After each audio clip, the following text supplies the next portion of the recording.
You are now rocking with the hottest boxing podcast in the land with your host, Coach Malachi Williams. True.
For the thousands in attendance and the millions watching around the world, ladies and gentlemen, let's get ready to rumble!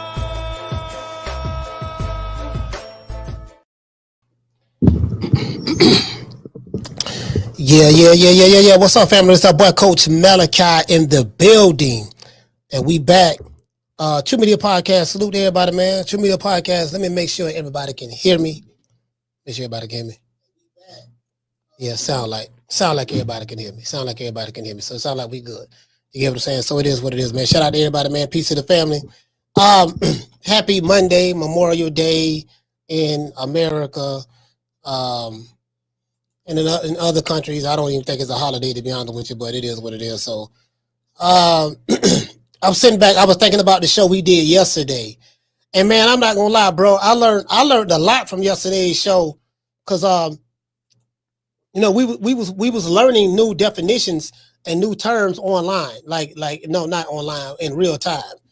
Because I sit back and I think about, I've been saying for years, look, man, this is what boxing is now. This is where it's at in America, and it makes sense to me. And the reason why it makes sense to me, because this is why the fans, the modern day American boxing fans online, this is why they are the way they are, is because, you know what? Damn, now it makes sense now. It's the boxing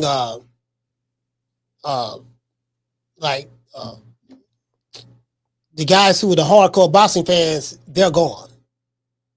They have been replaced by, as a matter of fact, Lord, let me pull this up. Let me pull out what we found out on ChatGPT. What that was.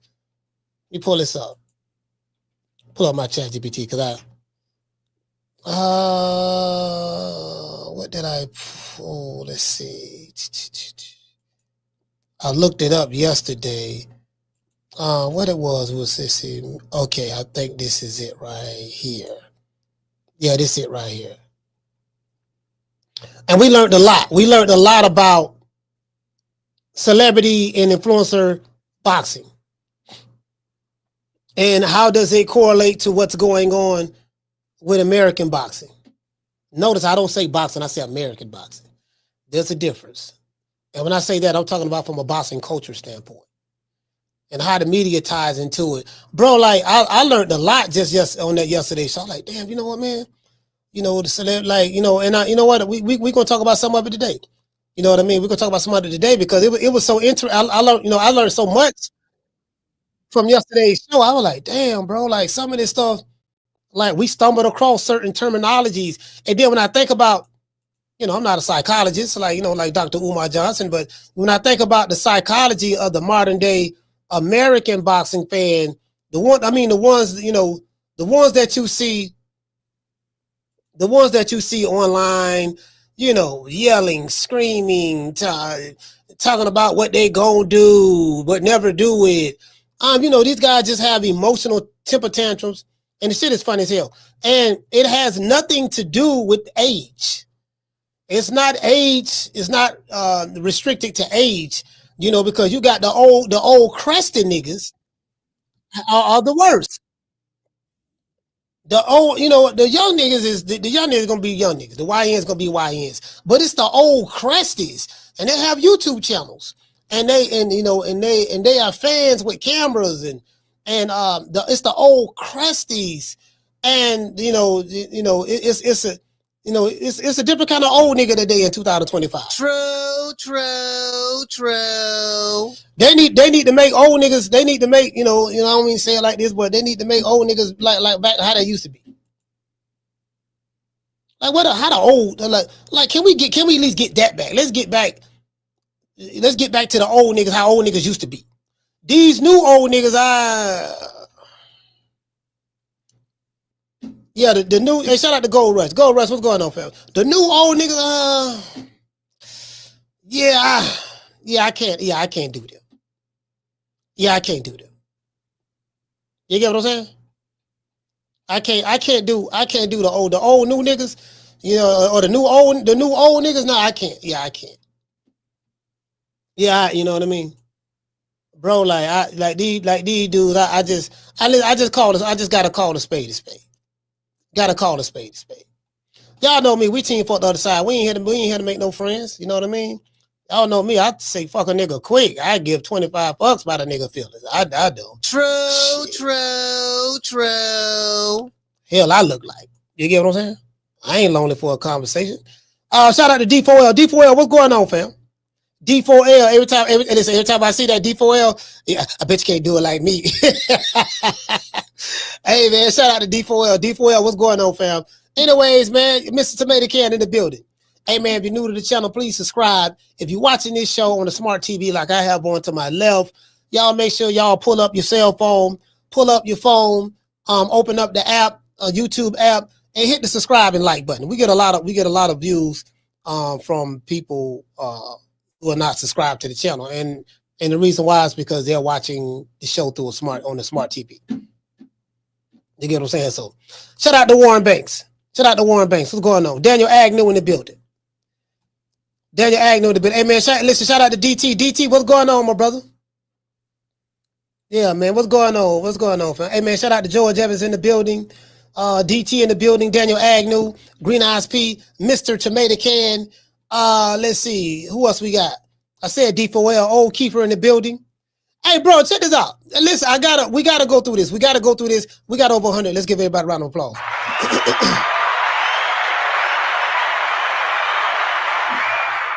Yeah, man. Yeah, you get what I'm saying? Yeah, man. I'm like, bro, I'm sitting back. It all makes sense now. It's like, oh, it makes shit making so much sense. And I'm gonna read it today.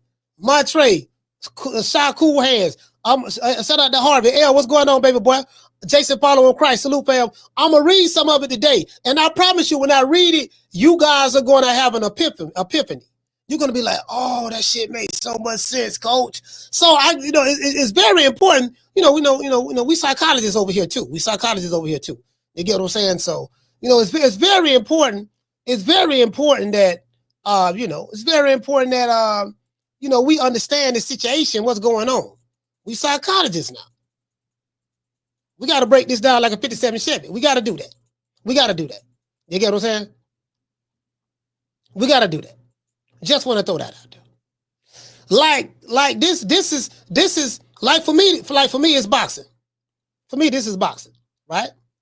Win some, lose one, some gonna get beat, some not gonna get beat, some gonna win, some gonna be a draw, some gonna get knocked out, some not gonna get knocked out, some gonna have to go through adversity, some not gonna have to go through adversity. I mean, this is boxing. What I love about boxing is a replication of life. In life, you're gonna get knocked down. In life, sometimes you might get knocked out.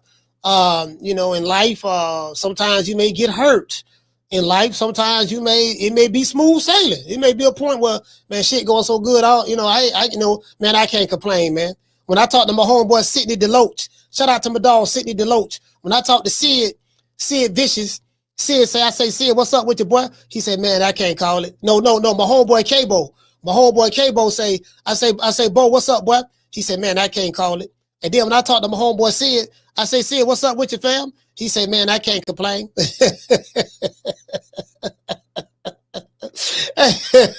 Both of them doing good. You get what I'm saying? So, man, I can't complain, man. I can't complain. You know what I mean? I can't complain. That's just what it is. We need to bring the old niggas back. These new old school niggas, I can't fuck with them. They too punknified. They display too much male groupie behavior for me. You get what I'm saying? They got too much hoe in them. These new old school niggas, they got too much hoe in them, man. Straight bitches, straight bitches. You got to call a spade a spade. Crusty old niggas, you know what I mean? Them one of the old niggas you see, them one of the old niggas you see, if you accidentally bump into him on the stairs and he accidentally get knocked down the stairs, that's one of them old niggas. True. Anyways, I think I don't use the word enough for the day, so let's get into the show. Got some Shakur news to talk about as well. Y'all remind me, because I will forget. Can Brian Norman overcome Devin Haney's championship experience? And bro, I'm telling you, fam, like it's a lot of people. I'm hearing a lot of people, not a lot, but yeah, you know what? I'm hearing a good number of people, and they're making it seem like, like dang, Brian Norman, he just got. It's like he's heavy-footed, no ring IQ, slow. And Devin Haney is the way they explain Devin Haney to me, online, and it's like, and I like Dev. Shout out to Devin Haney. Shout out to Dev. You know what I mean? The way they explain it, they explain it like the shit they say. I just haven't seen any of that. I'm like, okay, well, I ain't seen none of this. Like, what you, I ain't, like y'all niggas talking like he Neo in the Matrix. You get what I'm saying, and stuff like that. And the way they explain it, I'm like, okay, I sit back and I think about it. Like, okay, yeah, Mike McCallum, yeah, RIP to the legend. Yeah, Zab and Yoel, Sugar Shane, okay. Floyd Mayweather Sr., who said that Devin Haney is the next Floyd Mayweather Jr. He said that. I got the video. I played about 2 weeks ago. He's the next one. He's the next. That's the next. That's my the next one. My son. The next one that will be close to my son. Is him right here. Devin Haney. He called Dev. Dev came over there. Dev was over there smiling, and I'm like, you know what, man? That's the worst thing. That's the worst thing. I mean, boy, that, cause you can't be stamping these. See, that's the thing too, right? When you start stamping these dudes, and see, man, I want to show y'all something. I want to show y'all the Floyd. He keep talking about Floyd, but I want to show y'all the Floyd that these niggas, these new niggas, like especially these new old niggas. The new old niggas is the worst. I can't stand new old niggas. Oh, Lord have mercy. Take this motherfucker back to the old folks' home. True. Yeah, man. Shit. Anyway, please, y'all remind me. We're gonna do an entire 3-hour show just on old crusty niggas. We're gonna call it the old, just on that. We're going to do that. We're going to throw the YNs in there too. We're going to put the old crushes and the YNs. We're just going to do a show on old crushes and YNs and just like that. Then I'm going to show y'all a lot of similarities between the two. I'm going to show y'all a lot of similarities. If they have a lot in common. The YN and the old crusty, they have a lot in common. You guys will be surprised. To this day. They have a lot in common. I can promise you that. They have a lot in common. You get what I'm saying? So, yeah, but y'all know me, man. We team fought the other side, man. Ain't no friends on YouTube. Trust me. True. As I told you today, the motherfuckers who will be friends with you today, they be making videos and talking shit about you tomorrow. If they not already doing it, if they not already doing it. Me, I don't give a fuck. Either way, I don't give a damn. Coach do not care. Devin Haney can become a 3-division champion in a 6-year span. Devin became the WBC Lightweight champ back in 2019 after being elevated to full WBC Championship status. That's when they created the French fries belt for Lomachenko, and I think Devin Haney was Lomachenko's mandatory, and they was pressing to make that fight happen. The mandatory status, Bill Haney and them, they wanted to fight Lomachenko then, and Lomachenko was trying to unify the division because he was trying to become undisputed. And Teofimo had the IBF belt, and I think Loma had the WBO and the WBC belt. He was a unified champion, and he was trying to get that third belt from Teo on the way to trying to become undisputed. So the WBC had this bright idea that what we're going to do, we're going to create the French fries belt, better known as the franchise belt. And so we're going to create the French fries belt out of thin air, and we're going to tell him this is a special exemption belt. This belt is special. This ain't like the other belts. What's so special about that belt? Man, this belt right here will allow you to avoid your mandatory. Without the mandatory, yeah, then you can go fight the more meaningful fights. Okay, cool. Now, to show you how fugazi the French fry belt is and was when it was created, guess what? Where is the French fries belt now? Do anybody know? They first created the belt for Canelo back in 2018. Canelo was the first time, you know, Mauricio Sulaiman went in the kitchen. He was in Mexico, in his house in Mexico, and he went inside his kitchen and he opened up the refrigerator and he thought of an idea and he said, you know what? An epiphany. I just had an epiphany. You know, what if I were to create a special designation belt that will allow you to maneuver in boxing in a better fashion so that you can take on more meaningful fights and legacy and significant fights more so than, you get what I'm saying? So he did that. Messed the whole game up. I remember when I had first, I think when Bill Haney first came over here, and this before they fought George Kambosos. I asked him, I interviewed him. I say, look, what do y'all plan on dropping the French fries belt when you win it? Because it seems like everybody who get that French fries belt, they don't know how to act. They start acting a donkey. old bigot ass Teofimo Hope has, soon as he got the French fries belt, what he did? He started acting crazy. He tried to rebel against his promotional company, Top Rank. You know, the fight went to a purse bid. Him and George Kambosos was his mandatory. So instead of him taking the money that Top Rank was going to pay him to fight George Kambosos, he bucked it. The fight went straight to purse bid. I guess he thought he wouldn't get a whole lot of money. But then, who that was, Ken? Was it Boxer? Was it Boxer? I forgot who it was. I think it was Boxer. It could have been Boxer or something of that sort. They came through and snatched up the fight, won the purse bid. Goddamn T Diddy daddy, Teofimo, I call him Diddy Bop, and then T Diddy, I call that T.O. Senior. T Diddy came along, and that's when he started doing this. We did it first, and we motivate even the greats. This is different. You understand? We have Jennifer Lopez, we have Maluma, we have J Balvin, we have. So when I called him up, I was like, "Yo, what do you think? What do you think, Eddie? If we bring the belts together?" And Eddie said, "That shit is a good idea." I think the only person that can be Canelo right now is like maybe 4 years or 5 years from now, my son.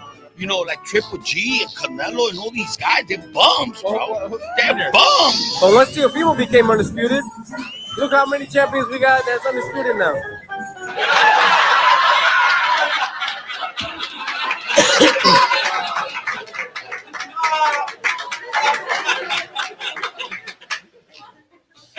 Y'all remember that? Y'all remember that clown shit? Once Teofimo became undisputed, look how many champions that's undisputed now. Ellie sucker nigga nutsack. You can always count on him to wet your balls at the right opportune time. The stickiest of the icky. You want to smoke with the old boy Rick James? Anytime you feel like having certain things, certain body parts, test the back of tonsils, you can always count on him. Anyway, so he started doing all of that, right? Then he went to hollering about. I'm like, dude, this dude ain't he not undisputed because he got the French fries belt. The real belt, Devin Haney got it via email. They stripped Loma of his belt he dropped it. The Mauricio told him we're gonna drop it, and I think Bob Bear and them had something to do with it. You know, they created a special belt. Said, and told him it was a special designation belt. The French fries belt, I called it the duck belt because I'm the one named it the French fries belt. That came from me because they called it the franchise. I called it the French fries. So once I coined that, then I realized, I said, man, this shit, then this the French fries. This shit ain't like the other belt, because the other belt you can't, the French fries belt, it allows you to avoid fighting your mandatory. You ain't got to fight no mandatory at the French fries belt. Special designation belt. Use a special. You get what I'm saying? So, yeah, man. Yeah, man. It is what it is. It is what it is.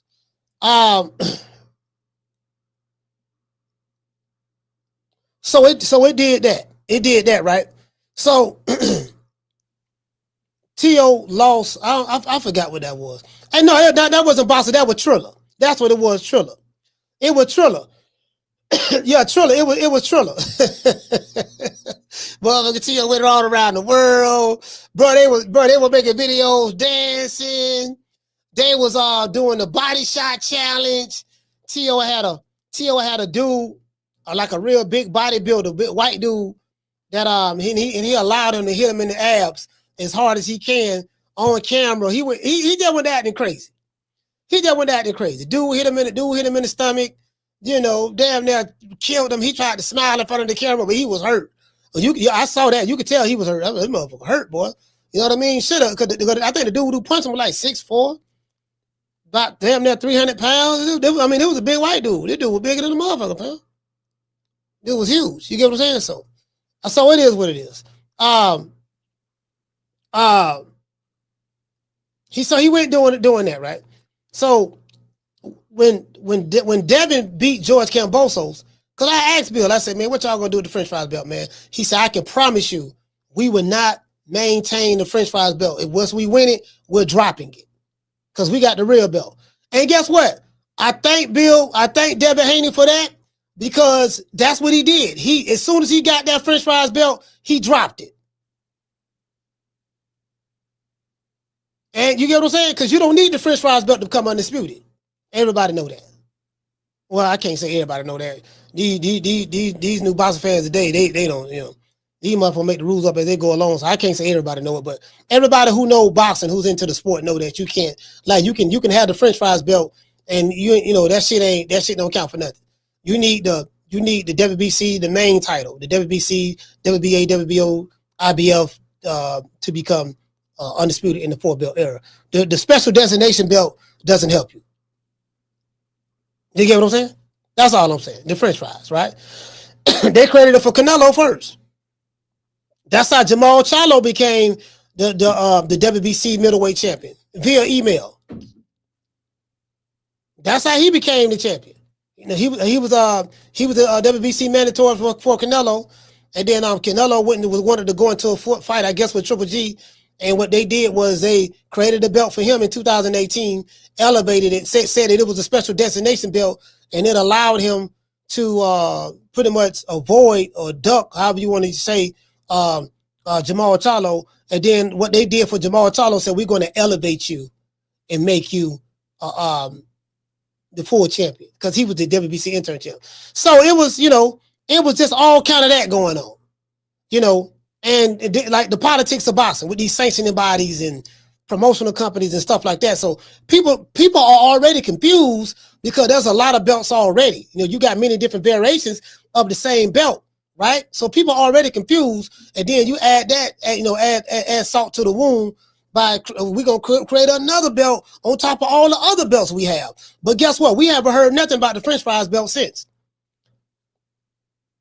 Since Devin Haney won that belt and dropped it when he beat George Kambosos, we haven't heard nothing about that belt since. It may resurface again.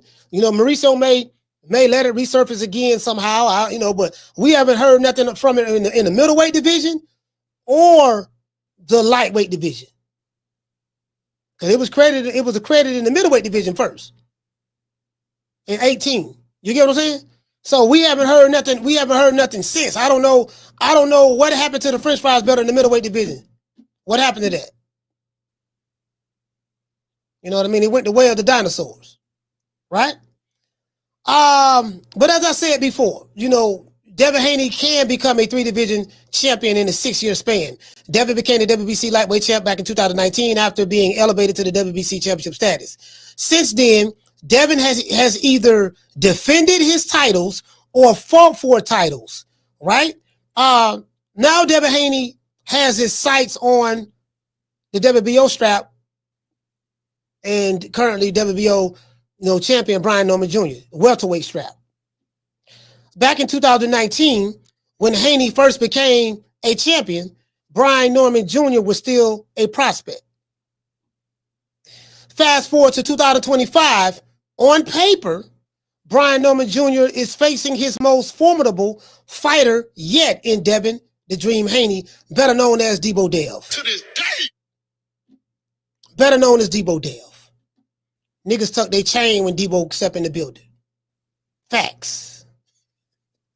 I just say facts just to say it. A lot of these niggas be lying. They be talking some facts. Sir, you do know just because you yelling and screaming and say facts with so much vigor and emotion does not make it factual. You do know that, right? An opinion is an opinion and a fact is a fact. You get what I'm saying? So it is what it is, right? Many are not giving Brian Norman a shot. Greg Hackett of Philadelphia fame. I think Greg Hackett is a professional fighter. I think he's like 4-26 or 27, something like that. But Greg Hackett of Philadelphia fame, he said that Devin is going to beat Norman Jr. easily. He said he's going to beat him easy. He's going to make it look easy. So I went to thinking, I said, damn, okay. I know, okay, Greg Hackett saying that he's going to beat him easy. Goddamn. So Greg was saying that, Devin is just too quick from speed standpoint. His jab, he's too footwork, right? I think we're going to see a lot of angles from Devin Haney in this fight. And so I went to thinking, I said, okay, well, okay. I know Devin fought a lot of guys shorter than him. He always had, you know what I mean? I know that, but Brian Norman Jr., I think they have the same arm length. Let me see. What are their arm? Let's go to box rec.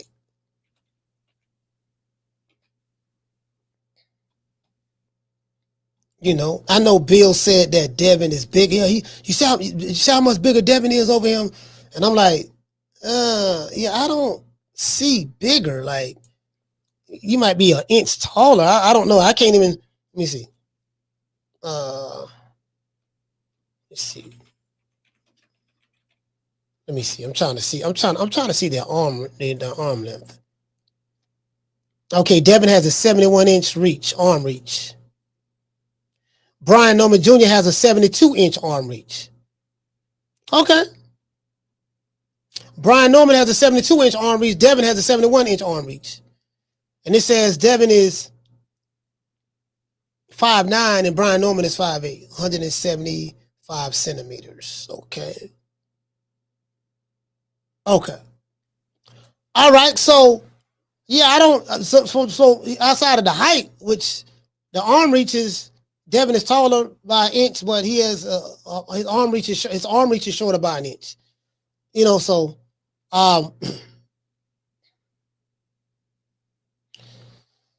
so I was thinking about I'm looking at Devin Haney, now that I'm here, I'm looking at Devin Haney's, who he fought, and he's fought Jose Ramirez, Ryan Garcia, Regis Prograis, Vasil Lomachenko, George Kambosos twice, Jojo Diaz, Jorge Linares, Yorkis Gamboa. I think Gamboa about 40 years old, something like that. I think Gamboa older than the motherfucker.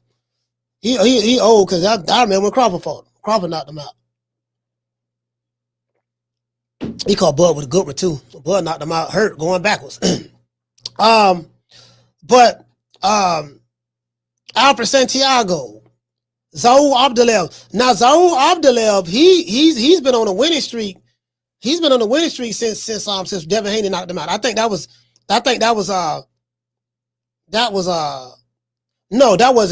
Abdalev. That was Antonio Moran. Moran was the one that Devin Haney knocked out. Devin Haney knocked out Antonio Moran back in 2019. Yeah, that was Moran back in 2019. That was May 2019. So that's been about what? About 6 years. 6 years, right? So, and then when you look at Brian Norman, it's like it's no comparison as it relates to resume, right? But you know my motto. You know what I say. I ain't never seen a resume whoop nobody ass. True, true, true. In the history of boxing, never seen it.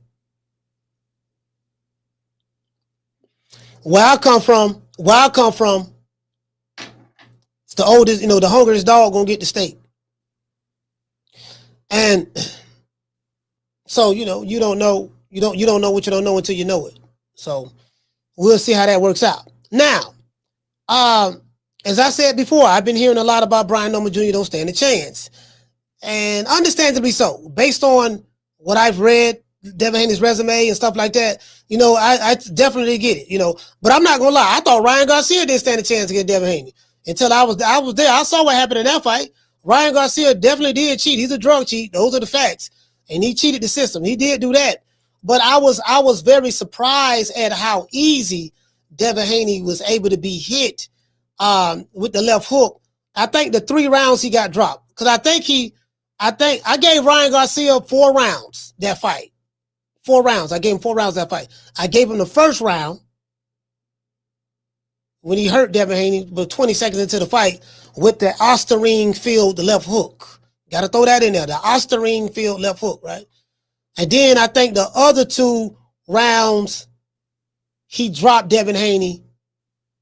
I think one time he dropped him twice in 1 round, and another time he dropped him something like that, another round. So, you know, so if you look at the 3 rounds,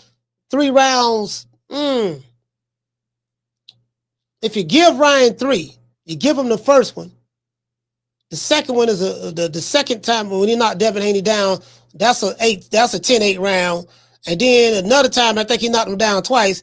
That's a 10-8 or 10-7 round, something like that. So when you look at that, you get what I'm saying? Devin Haney won more rounds than Ryan Garcia. Ryan Garcia was doing the booty roll. He was bending over, turning to the side, bending over. Devin was punching him in his back, on the side, and stuff like that. Like, he was doing the booty roll and everything in that fight. Ryan Garcia was. Like, Ryan didn't really, you know, outside of the rounds that he dropped Devin Haney and hurt him in the first round, he really wasn't doing much of nothing. Bro, it's amazing. I was right there, bro. I was right there, bro. Like, it's funny because when the fight started, everybody was screaming, you know, Haney, Devin Haney. When they mentioned Ryan Garcia's name when he was coming to the ring, they booed him. And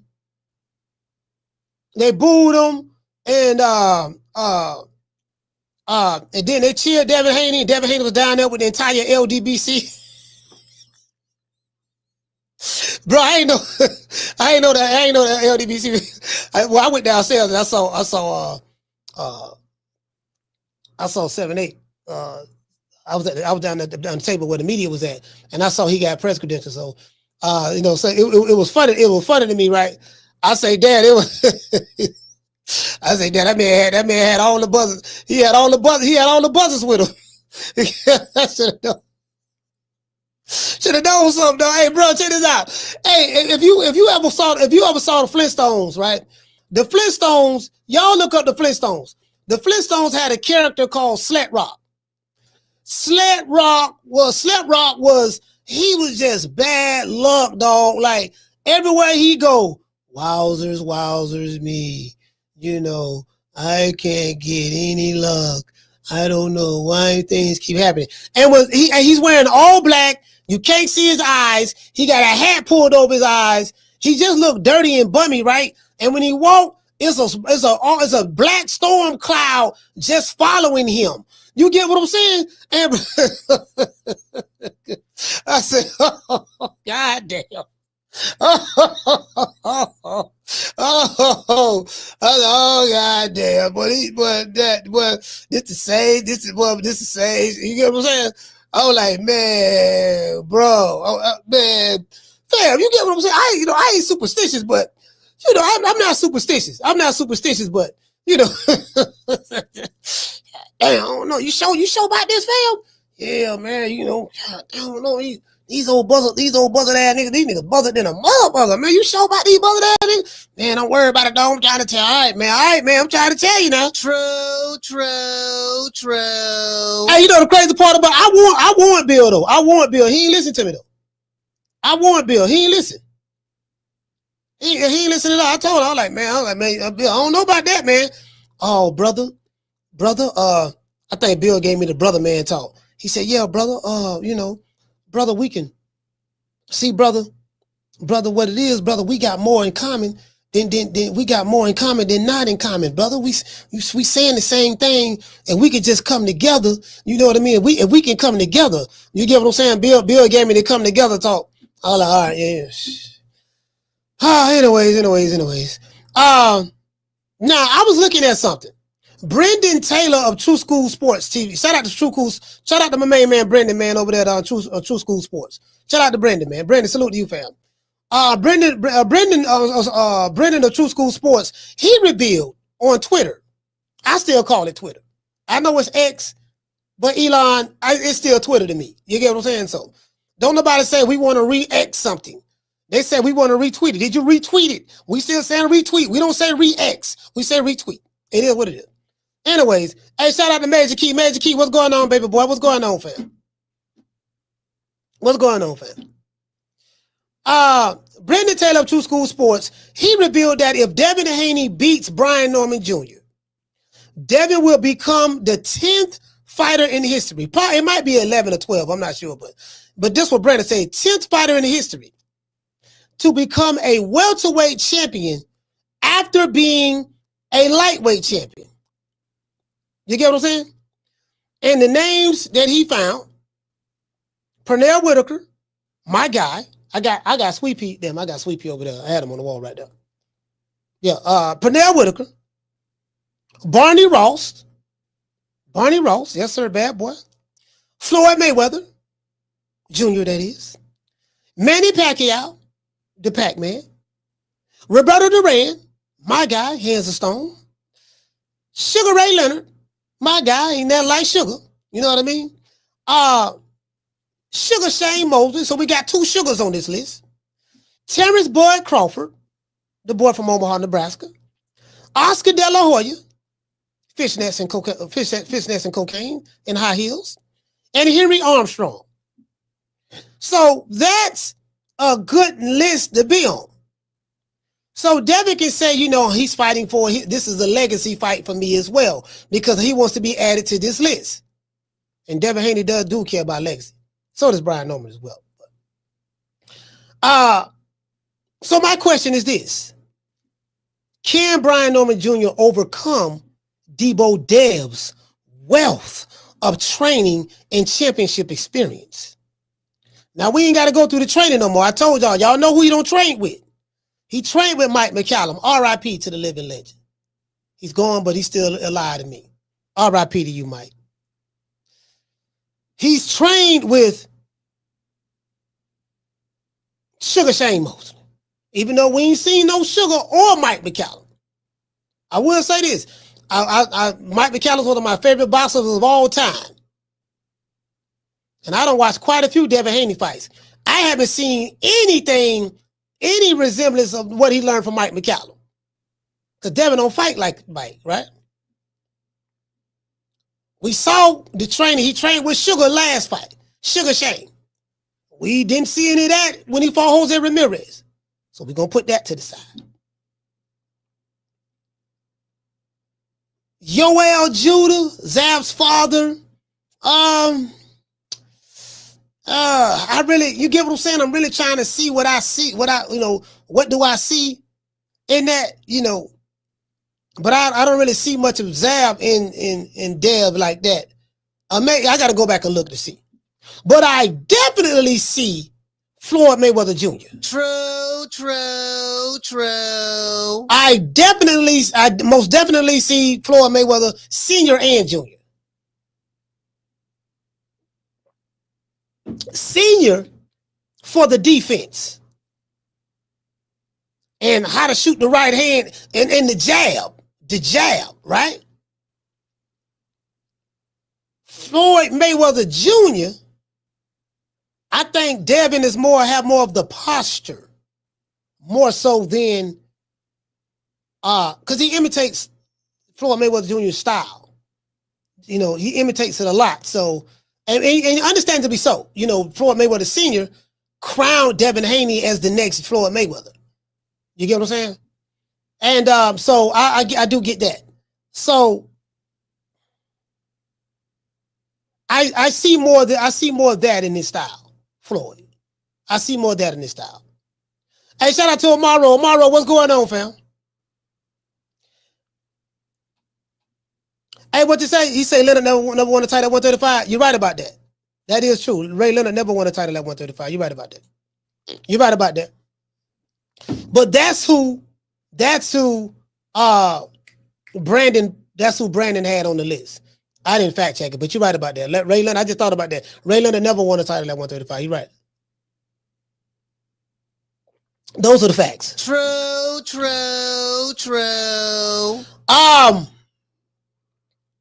But as it relates to Devin, I do see the Floyd comparisons.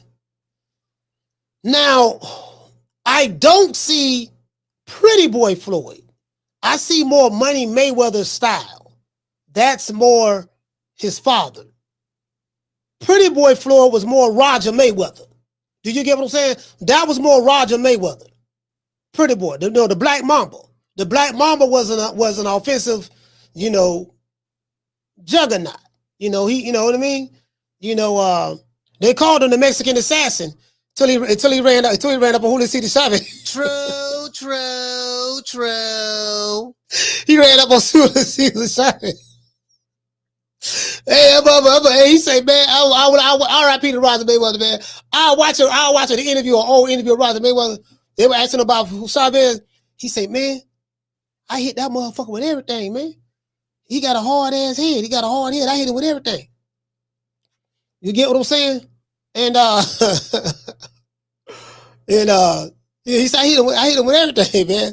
Roger Mayweather was chinny though. That's the thing. See, Roger Mayweather was chinny. And then Julio Cesar Chavez was a bad boy, fam. Like, you had to be a special dude to beat that guy. When he was like banging it out, he was banging it out. I ain't saying no Diddy. But he was banging it. You had to be a special motherfucker to beat that dude. Like what Pernell Whitaker was able to do with Julio Cesar Chavez was a master class.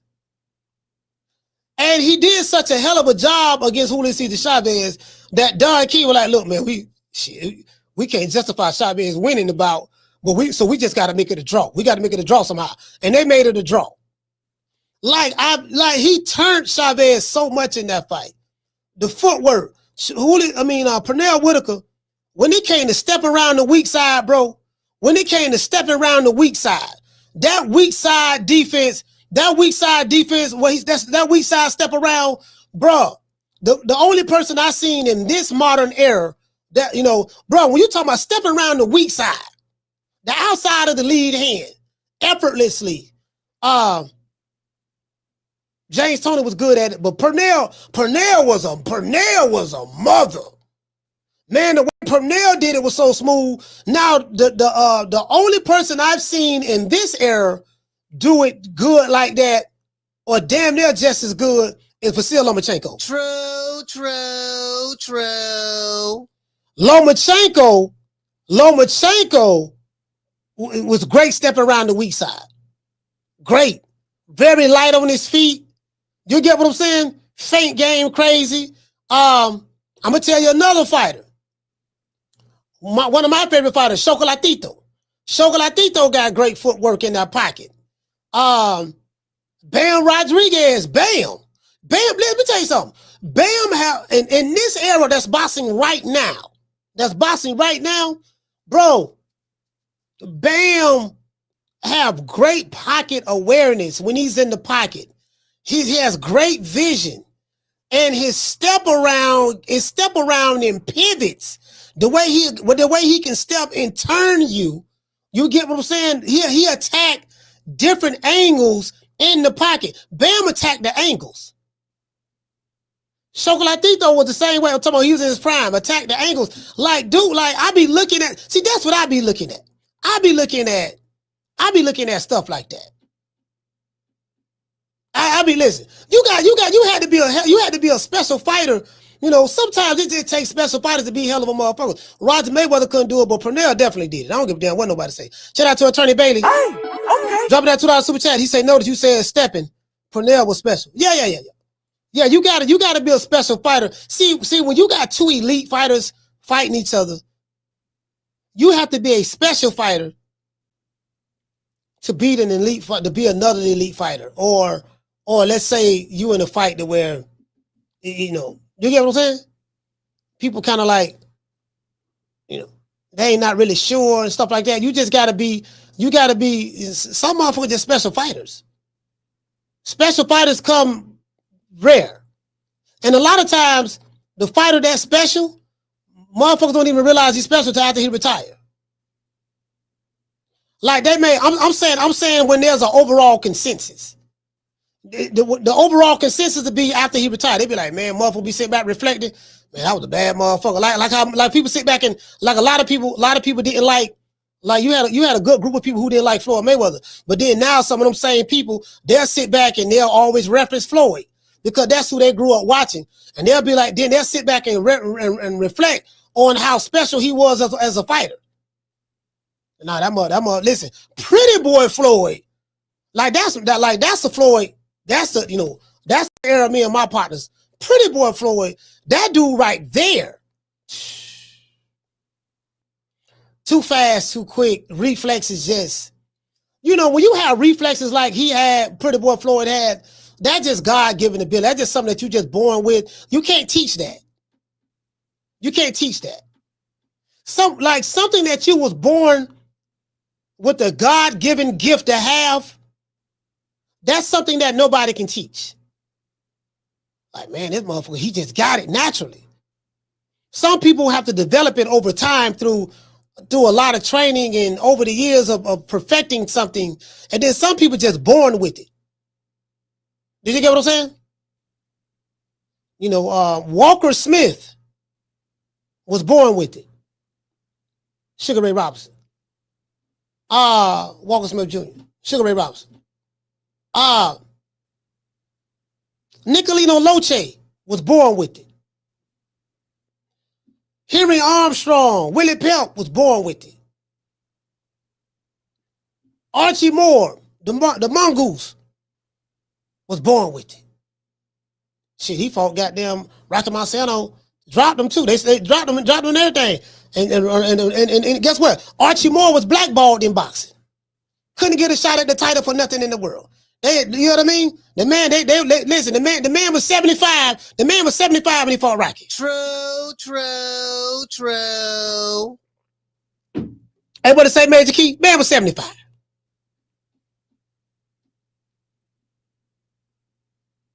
You get what I'm saying? Hey, shout out to Major Key. He said had to debate a lot of people before the EJ fight. Yeah, I don't do no debate. Yeah, hey, Major Key. You remember, hey, see, Major Key, you know what? This is a true story. Major Key Boxing right here. Major Key was the first YouTube channel. That's when he used to have the free smoke panels and all that. I don't do free smoke. But Major Key was the first channel to ever invite me on his platform. It was Major Key. And it was Lady Shan. Major Key, Lady Shan, and then that's when Troy Graham to be able to work with him. And I was able to get, and every time Major Key had a major interview or whatever, he used to always call me. He used to always call, hey man, like this in the beginning. This like when I first started my channel, like I had my channel probably like 3 months. And I had got over 1,000 subscribers in like a 3-month time frame. I got over 1,000 subscribers within 3 months. And Major Key was like, yeah, man, you're going to blow up, man. You're going to take off, man. I see it. He was telling, Major Key was telling me this back then. This was just like March or April of 2021. He was telling me, yeah, man, you gonna take off, man. You're gonna be big out here. Now I don't have the subscribers that the Blues and the Boston Voice and stuff have, but I haven't been around as long as those guys. Them guys been around over 10 years. I only been around like 4.5, something like that, right? But Major Key, but all jokes aside, Major Key was telling me that then. And through Major Key, I was able to interview with James Toney, R.I.P. to Tommy Brooks. I first interviewed Buddy McGirt on Major Key channel. I think it was me, Major Key, Troy Graham, and Mark Nash. Yep. There was a lot of people. And then some of them same people I interviewed on Major Key channel, I was able to interview them on my own. I was able to get in contact with them. Some of them came on my channel. I interviewed them. And then some of them I interviewed face-to-face. I interviewed Joe Goosen face-to-face. I interviewed Buddy McGirt face-to-face. I interviewed, it was a couple of people I interviewed face-to-face. Couple of people. You get what I'm saying? So, so like I said, like I tell people, I say, man, and one thing I know how to do, I know how to grow a YouTube channel. I know how to grow a channel because I did it. And I ain't have to D-ride. I ain't have to ride nobody coattail to grow my channel. I ain't have to do it. It was something about me that the people gravitated towards. There wasn't nobody else giving them. Because they had the free smoke stuff, free smoke. People be arguing, yelling, cussing each other out, threatening each other. I got threatened a couple of times. Yeah, nigga. But I remember I was on Sharon channel. Hey, this is a true story. I was on Lady Sharon channel one time, right? She sent me a link. I jumped on that channel. And H Money, this is my first time meeting H Money. I ain't never met H Money before. I was probably like 4 or 5 months in on my channel, right? I was on her channel and I was going through the Tyson Fury fans. I was going back and forth with Tyson Fury fans in my chat at that time. And this right around the time I started going live. I started doing live shows in April of 2021. Because I think once, it took me like 3 months to get monetized. I had over 4,000 watch time hours. I had over 1,000 subscribers. So it was like, it happened quick, right? I would be the anomaly. It normally doesn't happen like that. I'm the exception to the rule. It normally don't happen like that, to be fair. It's not that easy, but anyways, so I went over there, right? So Lady said something. I said, yeah, man, now I'm going up. I'm going up and the goddamn Tyson Fury fanboys, they get on my goddamn nerve. Now this was around the time. What year that was Tyson Fury had no beat Deontay Wilder. When he knocked him out. Black History Month. That was 2021, right? Or was that 2020? What year that was? Hold on. Let me look this up. Damn, but nigga, I was, man, this motherfucker, this see Deontay Wilder. What year that was? Well, let me see. Tyson Fury. Oh, that was 2020. Yeah. So what happened was 2021. I was going at it, going to digitally, of course, going to war with Tyson Fury fans around this time, right? Because I betted on Tyson Fury to win the third fight. I lost money on the second fight. And the first fight was a draw. So I didn't make nothing on that because the first fight was a draw. I betted on Wilder 2 times. The third time I betted on Fury. But what happened was I got tired of these motherfuckers coming to my chat. There's only one Tyson Fury. And, they want a nigga to worship him and all this shit there. And they shivering me. That's what I came up with, the shivering me timbers. Ahoy there. That's not a man that comes from me pappy's loins. I got big that upside hang. I started coming up with all that shit there. You get what I'm saying? I'm like, man, I got tired of these motherfuckers, man. Then I pretty much ran a lot of them off the block. So I haven't seen too many Tyson Fury fans on this channel. They don't come over here like they used to. You know what I mean? So I was going through that. So at this time, H Money was a diehard Tyson Fury fan. Like, and now H Money don't been a fan of every fighter. He was pro Tank. He was pro Devin Haney. Devin Haney. He got the H from Bill. The H supposed to stand for Bill Haney. Say the H stand for Haney. The Haney money. He got the. You get what I'm saying? He got that. I remember when H Money with the LDBC. He used to be on Fred Barbershop Conversation. That was they used to call Fred Coonthorn, because Fred was acting like a coon. You know, people talking about, look how black this nigga is, but Fred always had some shit to say about black fighters and this and that, and you know, he hated on a lot of black fighters. He hated Crawford because Crawford wouldn't get him an interview, so they were mad at him about that.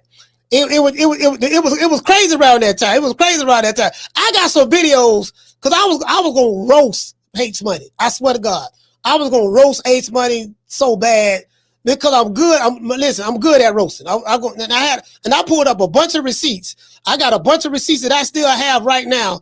I say because anyway, so I pulled up on Shan channel. So I'm going off about what I had to go through with the Tyson Fury fanboys. H Money got mad. Yeah, what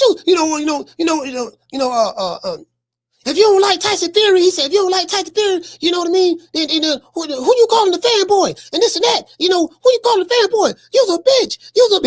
So he started calling me a bitch. I ain't never had a man call me a bitch before till Ace Money did it. True. You's a bitch. You know what I mean? Come to Memphis. He was telling me to come to Memphis. Drop the Addy.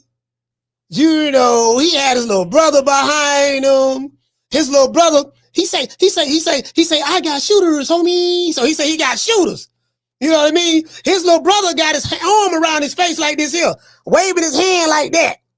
He said, I got shooters, homie. Then he pointed out his brother. His brother was doing like this here, covering his face, doing like that. I was like, True.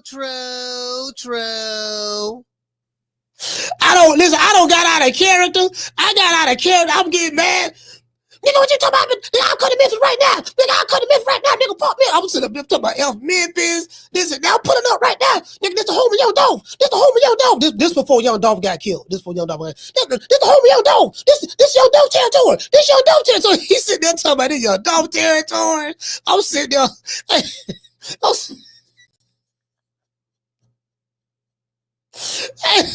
Bro, I got all kind of, I done made a fool out of myself. Hey, New Country, I sat back and thought about it, right? I say, damn, bro, you look like a damn idiot. You arguing with a nigga behind a computer screen. Like, you probably ain't gonna never see this nigga. Like, you come to Memphis right now, you ain't gonna even see this dude. Bro, like, hey, you know what, out, man. I had called the lady Shan. I told Shan, I say, Shan, I'm sorry. I had to apologize to Shan. Yeah, I had no got out of character. Nigga went to threaten me, holler about he got shooters, got his little brother behind him, Nigga waving his arm like this. I didn't know. See, this is what I didn't know. I didn't know that this how it was. I'm new. You gotta understand, I'm new to social media at the time, so I didn't know the rules. I didn't know how it go. I'm in a different space boxing. I didn't know boxing was like that. And I didn't know. You get what I'm saying? I'm a retired street guy that ain't in the street no more. And I just sit, they be saying, and I didn't know. You know what I mean? Now I sit back. The shit's so funny. I don't even get threatened no more. I'm like, damn, I kind of miss them days. I miss the days I used to get threatened. It's like I don't ran away all my haters. I know my haters used to be over here all the time. They don't even hate no more like they used to. I ain't seen a gun emoji since 1972. To this day. You know what I mean? Every time I see a gun emoji, it's friendly fire. I'm talking about real smoke. Like, I ain't seen no real smoke. You know what I mean? Hey, Major Key say, it was the pandemic, coach. We had a bunch of trolls with time. Hey, hold on. Major Key, check this out. Major Key will tell you. Major Key been around a long time. I remember Major Key used to drop the link. Free Smoke Panel. He dropped the link. He used to have a user disclaimer. He say, look, dudes used to click the link. That's why I stopped doing. I used to drop my link and have panels on my show, right? When I first started, people come on. I don't do that anymore. What happened was Major Key used to drop the link. He'll have dudes trolling so hard, they won't show their face on the camera. And then they'll use somebody's avatar. They'll use the avatar of another channel. And then when they click the link and they're on your screen, they'll be flashing, showing their private parts and this and that. The grown men were doing this. And then Major Key had to, disconnect them or whatever. Like, they was doing that, bro. So I was like, man, I dropped the link one time. I had somebody do some weird stuff like that on my channel. I say, man, I ain't doing that link shit no more. I haven't dropped the link for nobody. I think maybe one time after that, but I haven't done it since. True. Yeah. So I say, yeah, that free smoke shit, I'm staying away from that shit. That's why I told y'all I ain't never heard a debate. I've been on this boxing platform for some years now. I have not seen one debate. I see dudes talking about stuff that they call debates. Debating in boxing is yelling and screaming and disrespecting each other. That's not a debate.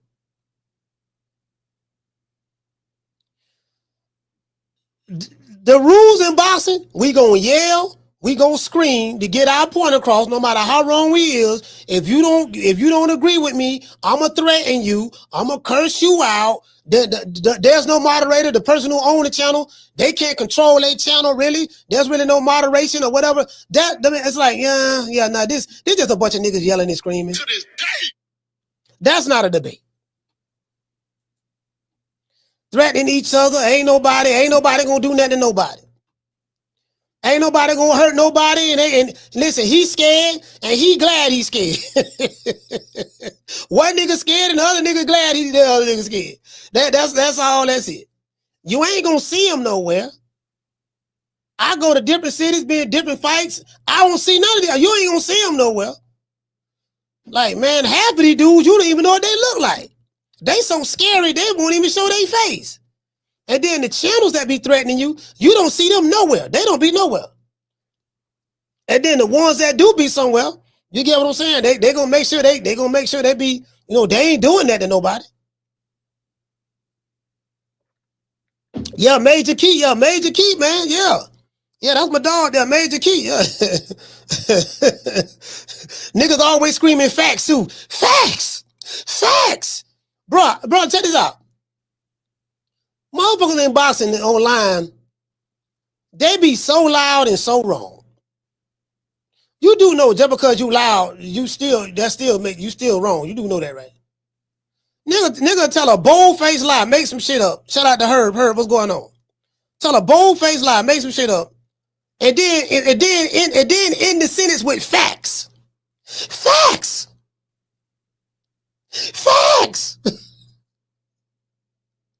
That's what cause I used to always make mockery of that. That's what She Block got it from. She Block got that from me. She Block said it on my show. I got that from you when you always say facts. But he said facts. He said it all sweet and shit. True. Cause I used to always make mockery of these niggas. That's it. These niggas always talking about facts. Be wronger than a mug. Just because you say facts, don't make you right. You do know that, right? You wronger than a mug. Boy, you wronger than 2 left pair of shoes. Woman threatening you, pussy, you's a pussy, yeah, boy, yeah. Then they go to throwing up gang signs, bro. Like the softest dudes you gonna see on the internet is in boxing. To this day, boy, boxing. Listen, boxing, YouTube, social media, bro. It don't get no cotton swab than that. I'm talking about cotton swab, hospital cotton, wet, a hospital toilet paper. Wet hospital, I'm talking about cotton candy. Bro, like the toughest stuff you gonna get in boxing is a dude yelling at you, pointing a gun at the camera, yelling and screaming, getting his blood pressure on. That's about as far as it gonna go. To this day. Trust me, bro, I know, bro. I know. I've been all around the world and I can't find my baby. You get what I'm saying? I've been around the world. I can't find my baby. Can't find her. To this day. Anyways, listen, let me finish. Today's show is sponsored by Foster's Barbershop. If you're in the city of Tampa, please download the app Booksy. That's BOOKSY. And I'll download the app Booksy, man. Y'all, if y'all in the city of Tampa, y'all let them know that Foster's Barbershop, that Coach Malachi sent you, you will receive a 10% discount. As you can see, we right here at the world famous on Foster's Barbershop. 1923 West Main Street, West Tampa, Florida, 33607. Download the app Booksy, as I said before. If you're in the city of Tampa, download the app Booksy so you can book an appointment to get a haircut. You ain't got to worry about being in a long line. It's not going to be 20 people here. You're not going to have to worry about a whole bunch of kids running around. It's going to be you and the barber. And we do serve drinks here. So let everybody know what time it is. We catch you guys on the next one. Yeah, man, he do. Hey, bro, I'm like, hey, I do so much. Hey, hey, you know what? I say, you know what, dog? I say, hey, you know, then I started, ever since I've been smoking weed, bro, I'm like, bro, I have so much fun with this. I swear, bro, I have fun with this shit, bro. I do. I have fun with this. I have fun with this. I like, now it's like, this is just so fun. This is so fun. This is so, like, I'm telling you, bro, this is so fun, bro. I say, man, you know, looking forward to going to Vegas. And like, I'm gonna have some real tough guys with me. I don't know about these fake tough guys. I'm gonna have some real tough guys with me. So, but going to Vegas, looking forward to going to Vegas. And I'm like, bro, like, this shit's so funny. This shit is so funny, bro. I got dudes hitting me up left and right. You know, because, yeah, man, cuz what's up? Yeah, man, you know what I mean? Everybody, you know, the whole hood. You get what I'm saying? I'm just saying, bro, like, man, this shit, it's just funny, man. It's just funny, man. It's just funny. It's funny, that's all. It's funny, fam. It's funny. Me personally, I love it. I love it. I love it. I ain't gonna lie, bro. Like, this shit so cunt coochie. Y'all remember, I went on ahead and made a Drop the Addy t-shirt. Hey, Jamie, you remember that? Hey, y'all remember when I made the Drop the Addy t-shirt? You remember that, Jamie? I had no put the ski mask on, got skied up because they were threatening. I said, let me go ahead and make a drop. I mean, we made some good money with that shirt too. I discontinued selling it. The website is no longer up. I discontinued selling it, but yeah, we made some good money on that shirt. Hey, okay. True. It was the funniest shit ever. I had the Pew 3000 in my hand. I had the Pew 3000 in my hand. Skied up, like, because I used to clown these, but y'all don't understand. I don't chill out a lot. I don't chill out a lot. It ain't too many, bro. Pound for pound. When it come to trolling my ops, my digital ops, I didn't know what ops was till somebody told me in the chat. When it come to trolling my digital ops, whether it be a YouTube channel or a nigga hide behind an avatar, pound for pound, I'm number 1, 2, 3, 4, and 5. True. Pound for pound, boy. I'm trying to tell you, boy. But nigga, please. Boy, when I go in the lab, I go in the lab. I'm just saying me. You get what I'm saying? I would spend money. I'll spend money, you know, on a nigga. You know what I mean? Like, that's just me. Like, my level of petty is, boy, I'm very disrespectful. There's no line I'm not gonna cross. Unless it's kids and kids is off limits. But outside of that, there's no line there's no line that ain't gonna be crossed. You're talking about your mammy, your daddy, your dead grandma, your one-leg uncle, your half-a-toe sister, your broken kneecap auntie, your knock-needed nephew. Nigga, everybody getting it. True. Everybody. And it will be, and guess what? And it will be at the next major fight. And it ain't shit gonna happen. Literally. You get what I'm saying? So I'm just, it is what it is. It is what it is. I'm just being honest with you. I'm saying I don't hold back a motherfucking thing. Nothing. I don't hold back nothing. I'm going for the jugular. If this was a boxing match, I'm going for the knockout. And I'm coming with, hold on. Listen, check this out. Laylo hit the nail right on the head. Heard what Laylo said? Laylo say, and you come with receipts. Facts. True. Shout out to Miss Sheila. That's where I body him at. See, a lot of these dudes that be on here yelling in line. I come with receipts. No, nigga, this what you said right here. No, I remember when you was on this team over here. Then you left that team with I remember, nigga, you went from Taney to Shakur to Benavidez to Canelo, to Tyson Fury, to Deontay Wilder, to the LDBC, to the PBC, to OPP, to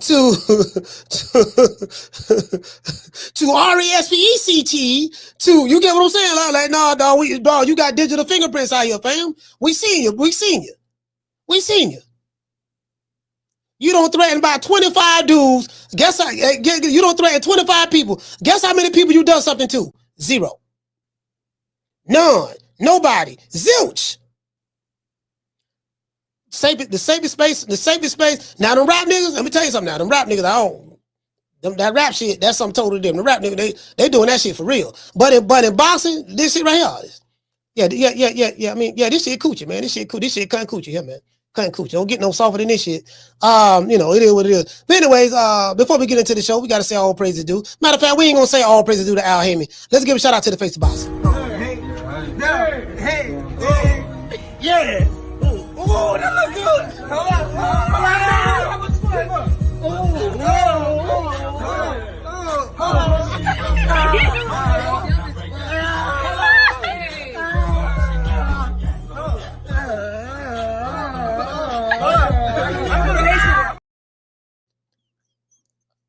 I think that's why Tank blocked me, because I be playing this video over here.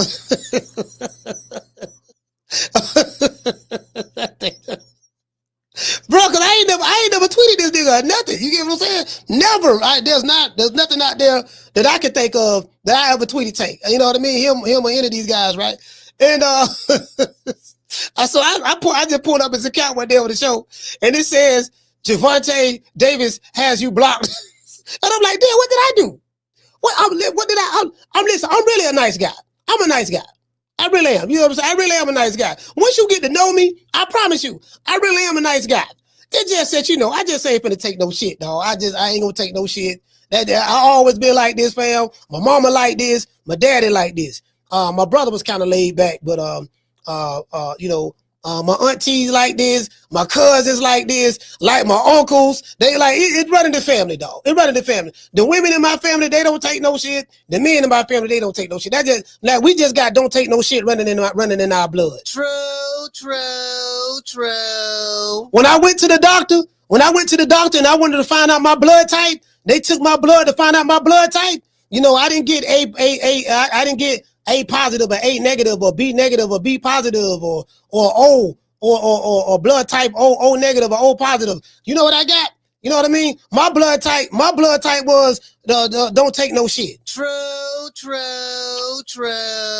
What's your blood? Oh, you got that. You got that don't take no shit blood type. That right there, yeah. That's a rare blood type right there, dog. See, I thought you were A negative or A positive or AB or whatever, right? Yeah, you got that I don't take no shit blood type. So that's a different kind of blood right there. If you ever need a blood transfusion, we gotta find somebody else that don't take no shit that we can do a transfusion with. You get what I'm saying? I'm just telling you. Yeah, I'm just telling. That's what the doctor told me. Tell it right now. You get what I'm saying? We don't need no friends. Y'all listen. That's another thing too. Y'all can't be worried about what another motherfucker gonna say. That's another thing. See, a real man gonna stand on what he say. I'm the type of person like this here. If I'm wrong about something in the public and I know I'm wrong, I will come out and apologize in the public. Because if I wrong you in the public and I know that I'm at fault, I have to be man enough to humble myself to come back and correct the wrong that I did in public.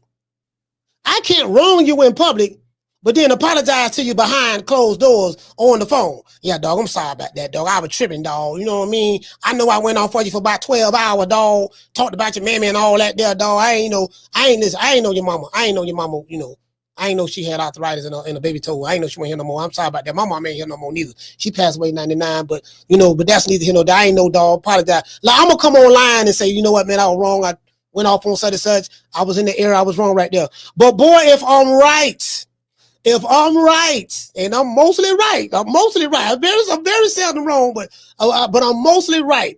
But when I'm talking about when it comes to these whole ass niggas, when I'm right, Boy, I'm standing on the top of Mount Everest. I'm standing on the top of the Empire State Building. I'm standing on the flame of the Statue of Liberty. That's where I'm standing at right there when I'm right. True, true, true. Just being honest with you. Just being honest. You get what I'm saying? Anyways, shout out to Dr. Umar. See her eyes shining, she's my snow bunny, please. In the winter light, so she's my sweet Dr. Free. Talk to my nose, this love has got it so raw. Make you move, stepping out of control. It's me against the light, snow bunny. Moving on the bar, everything's alright. Got that smooth, so feel. No, that's next to the law. With my snow bunny love. See her eyes shining, she's my snow bunny, please. In the winter light, so she's my sweet Dr. Free. Talk to my nose, this love has got it so raw. Make you move, stepping out of control. It's me against the light, snow bunny. Moving on the bar, everything's alright. Got that smooth, so feel. No, that's next to the law. With my snow bunny love. Been party about the night. See her eyes shining, she's my snow bunny, please. In the winter light, so she's my sweet Dr. Free. Talk to my nose, this love has got it so raw. Make you move, stepping out of control. It's me against the light, snow bunny. Moving on the bar, everything's alright. Got that smooth, so feel. No, that's next to the law. With my snow bunny love. Been party about the night. See her eyes shine. The Prince of Pan-Africanism from North Philadelphia.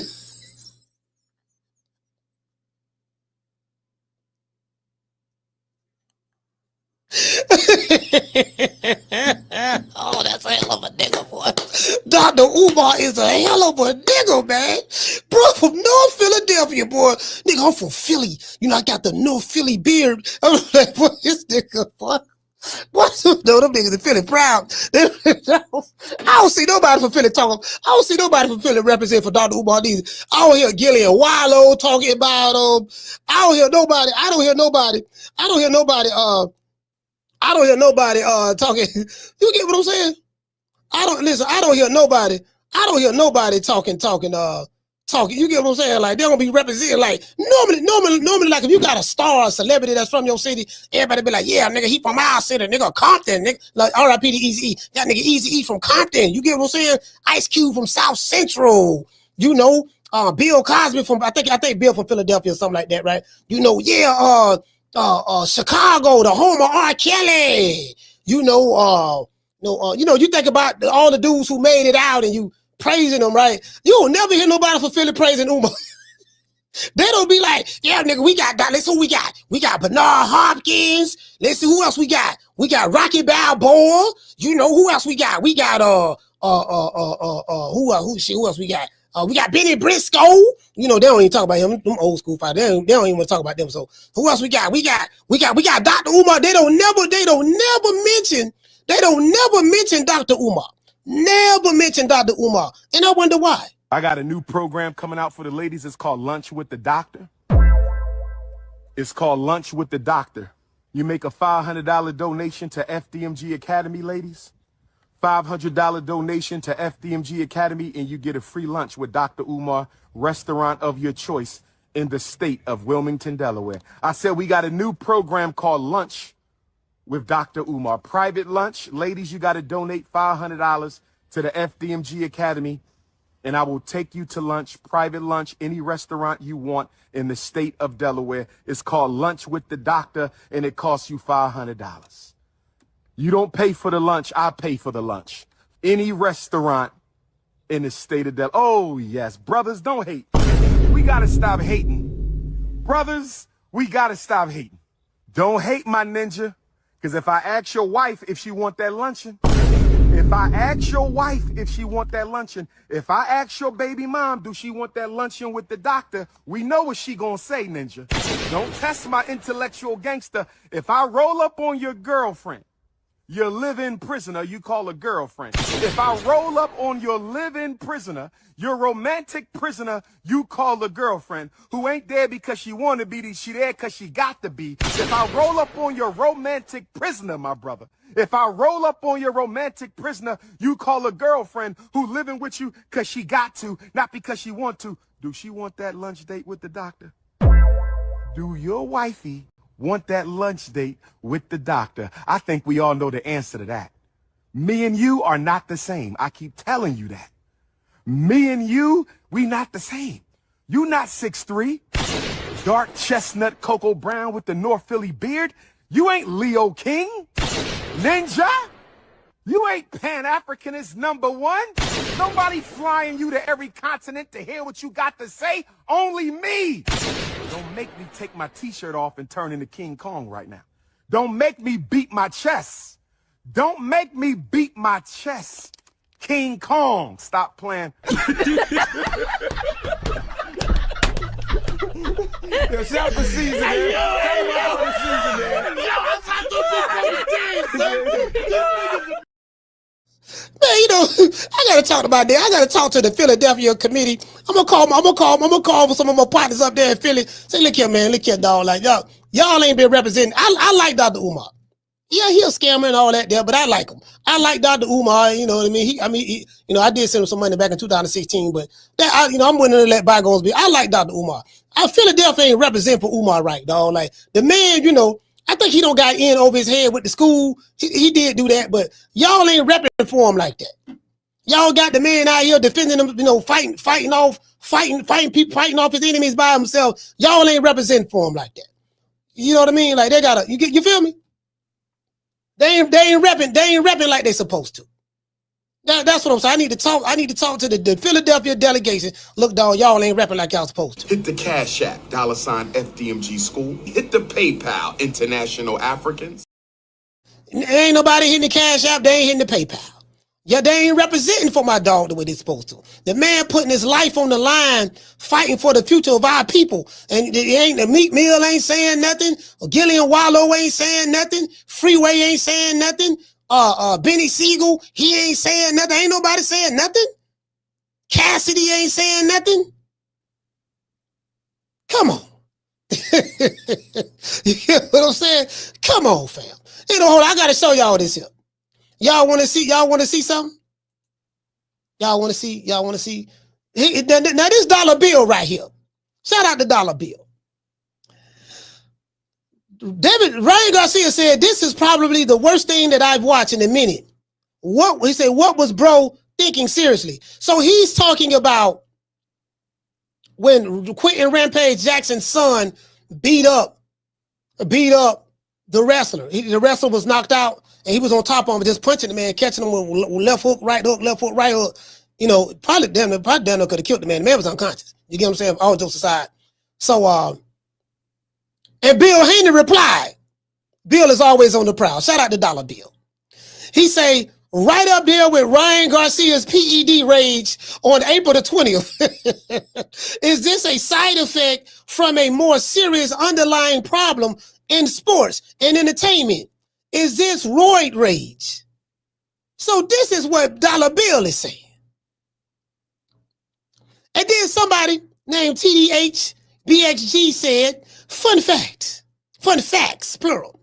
Out of Devin Haney's last 8 opponents, 7 have been former or current world champions. Out of those 7, 4 were former unified world champions. Brian Norman Jr. will make the 8th world champion and the 4th current world champion. Haney has fought in 3 divisions. Devin Haney is doing legendary stuff. Say what you want to say, but Devin, the Dream Haney, better known as Debo Dev, better known as Tuck Your Chain when I walk on the porch, better known as Give Me Your Bike, fool, better known as let me snatch your, give me your grandma chain, better known as what you got on my 40 homie, Devin Debo Haney, you know what I mean? these are the facts. It says that out of Devin Haney's last 8 opponents, 7 of them were former or current world champions. Were or are current world champions. Out of those 7, 4 were former unified world champions. Brian Norman, this is what I'm saying. Brian Norman Jr. has to face. He has to come up with this, and I just don't know, like, who you gonna call? If you're looking for a game plan, to come up with to beat Debo Dev, is Brian Norman Sr. qualified?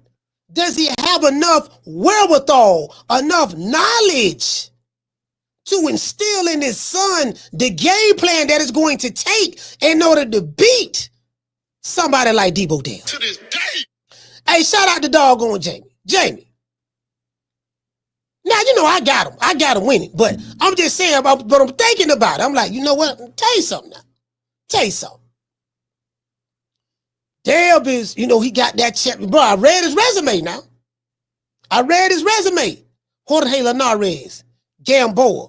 Gamboa 75 years old, but that's neither one of them. You know, Gamboa, Jorge Linares, Jojo Diaz, Vasil Lomachenko, Regis Prograis, Rougarou, Jose Ramirez. You get what I'm saying? That's all I'm saying.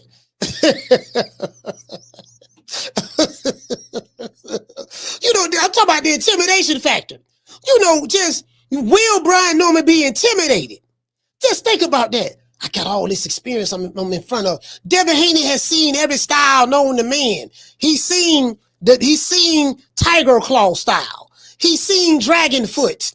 He's seen, you know, Striking Cobra. He's seen Running Zebra. He's seen Faster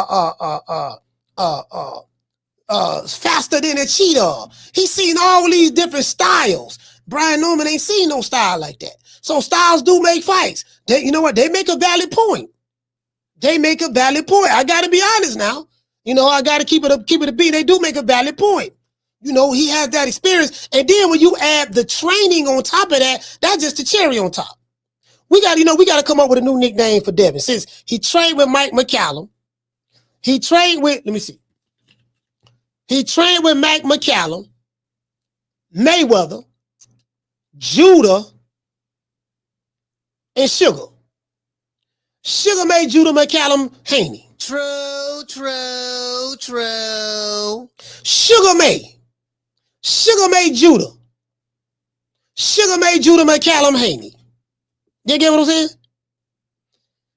Because you can honestly say, like, what's Devin Haney's style? Saying it's Floyd Mayweather style, that's pretty obvious. That's stating the obvious, right? But some would say, I'm not saying it, but some would say that Devin Haney's style is more like a mongoose. Have you ever seen a mongoose when he encounters a rattlesnake or a black mamba or a king cobra or a coral snake?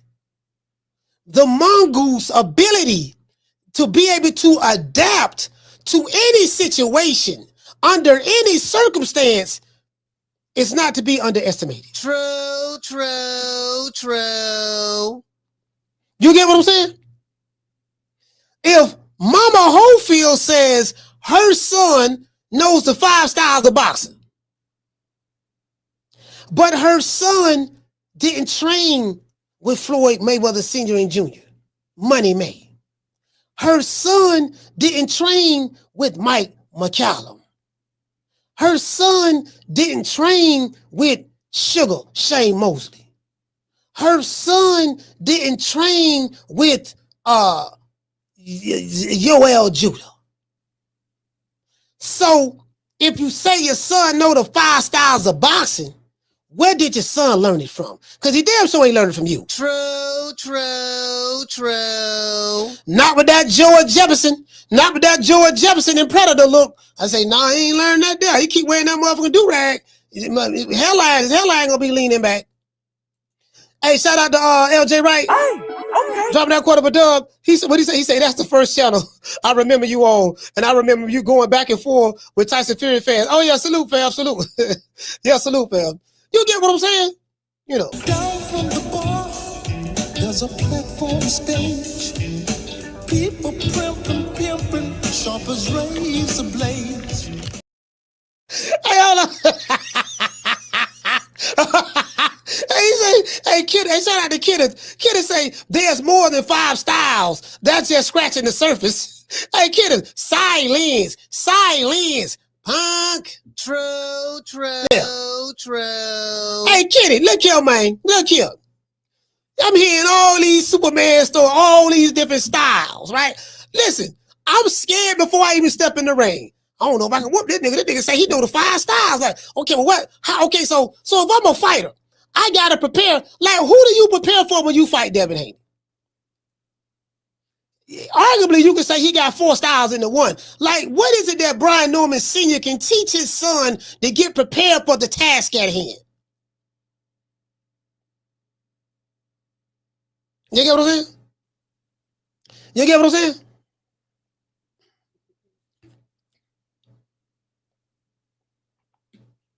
Yeah, man. It is what it is. Hold on. What somebody said? Somebody said, he said, you going at the Schofields, they're not, he said, they're not the enemy. No, I'm not going at the Schofield. I'm not going at the Schofields. I'm going at the mama. True. And you say they're not your enemy. They're not the enemy. Guess what? They're not your friend. To this day. You get what I'm saying? So it is what it is. I'm not going at the Schofields. I'm going at Mama Hofield. There's a difference. Okay. If you heard about that, I don't know what to tell you, sir. You know, that's between you and your emotions. You get what I'm saying? So it is what it is. Phone line. Let me go and drop these phone lines. And if you want to call the show, you can call the show and state your case if you want to. You can call the show. One thing about Coach Malachi, I don't mind listening to calls. Now here go Bill Haney. He say in 38 years since starting in snooker, that's a big sport in the UK. Eddie and Barry Hearn never made a Devin Haney. Undisputed. 3rd division. 3rd continent by 26. The Haneys kicked their ass in the legacy department. Now middleman money blocking. Question mark. Eddie Hearn in Matchroom do it best. Now, I don't know what happened. I remember a time when the Haneys and Eddie Hearn were good friends. They was in love. It was a love affair at one point in time. You get what I'm saying? They got along, you know what I mean? They got along real well. Now they ain't getting along. Turk out of the sheet don't step in. Now the whole game don't change. You get what I'm saying? So it is what it is. So Dollar Bill, man, Dollar Bill. Another thing Dollar Bill said right here too. Too fast. Too strong. Too smart. Too big. The world will see November the 22nd. And it got me kind of, you know what, he made me want to call Brian. Let me call Brian Norman Sr. Let me see can I get him on the phone. I ain't gonna lie, you get what I'm saying? Gotta see can I get him on the phone, because I don't know now. See, I hope he ain't, you know.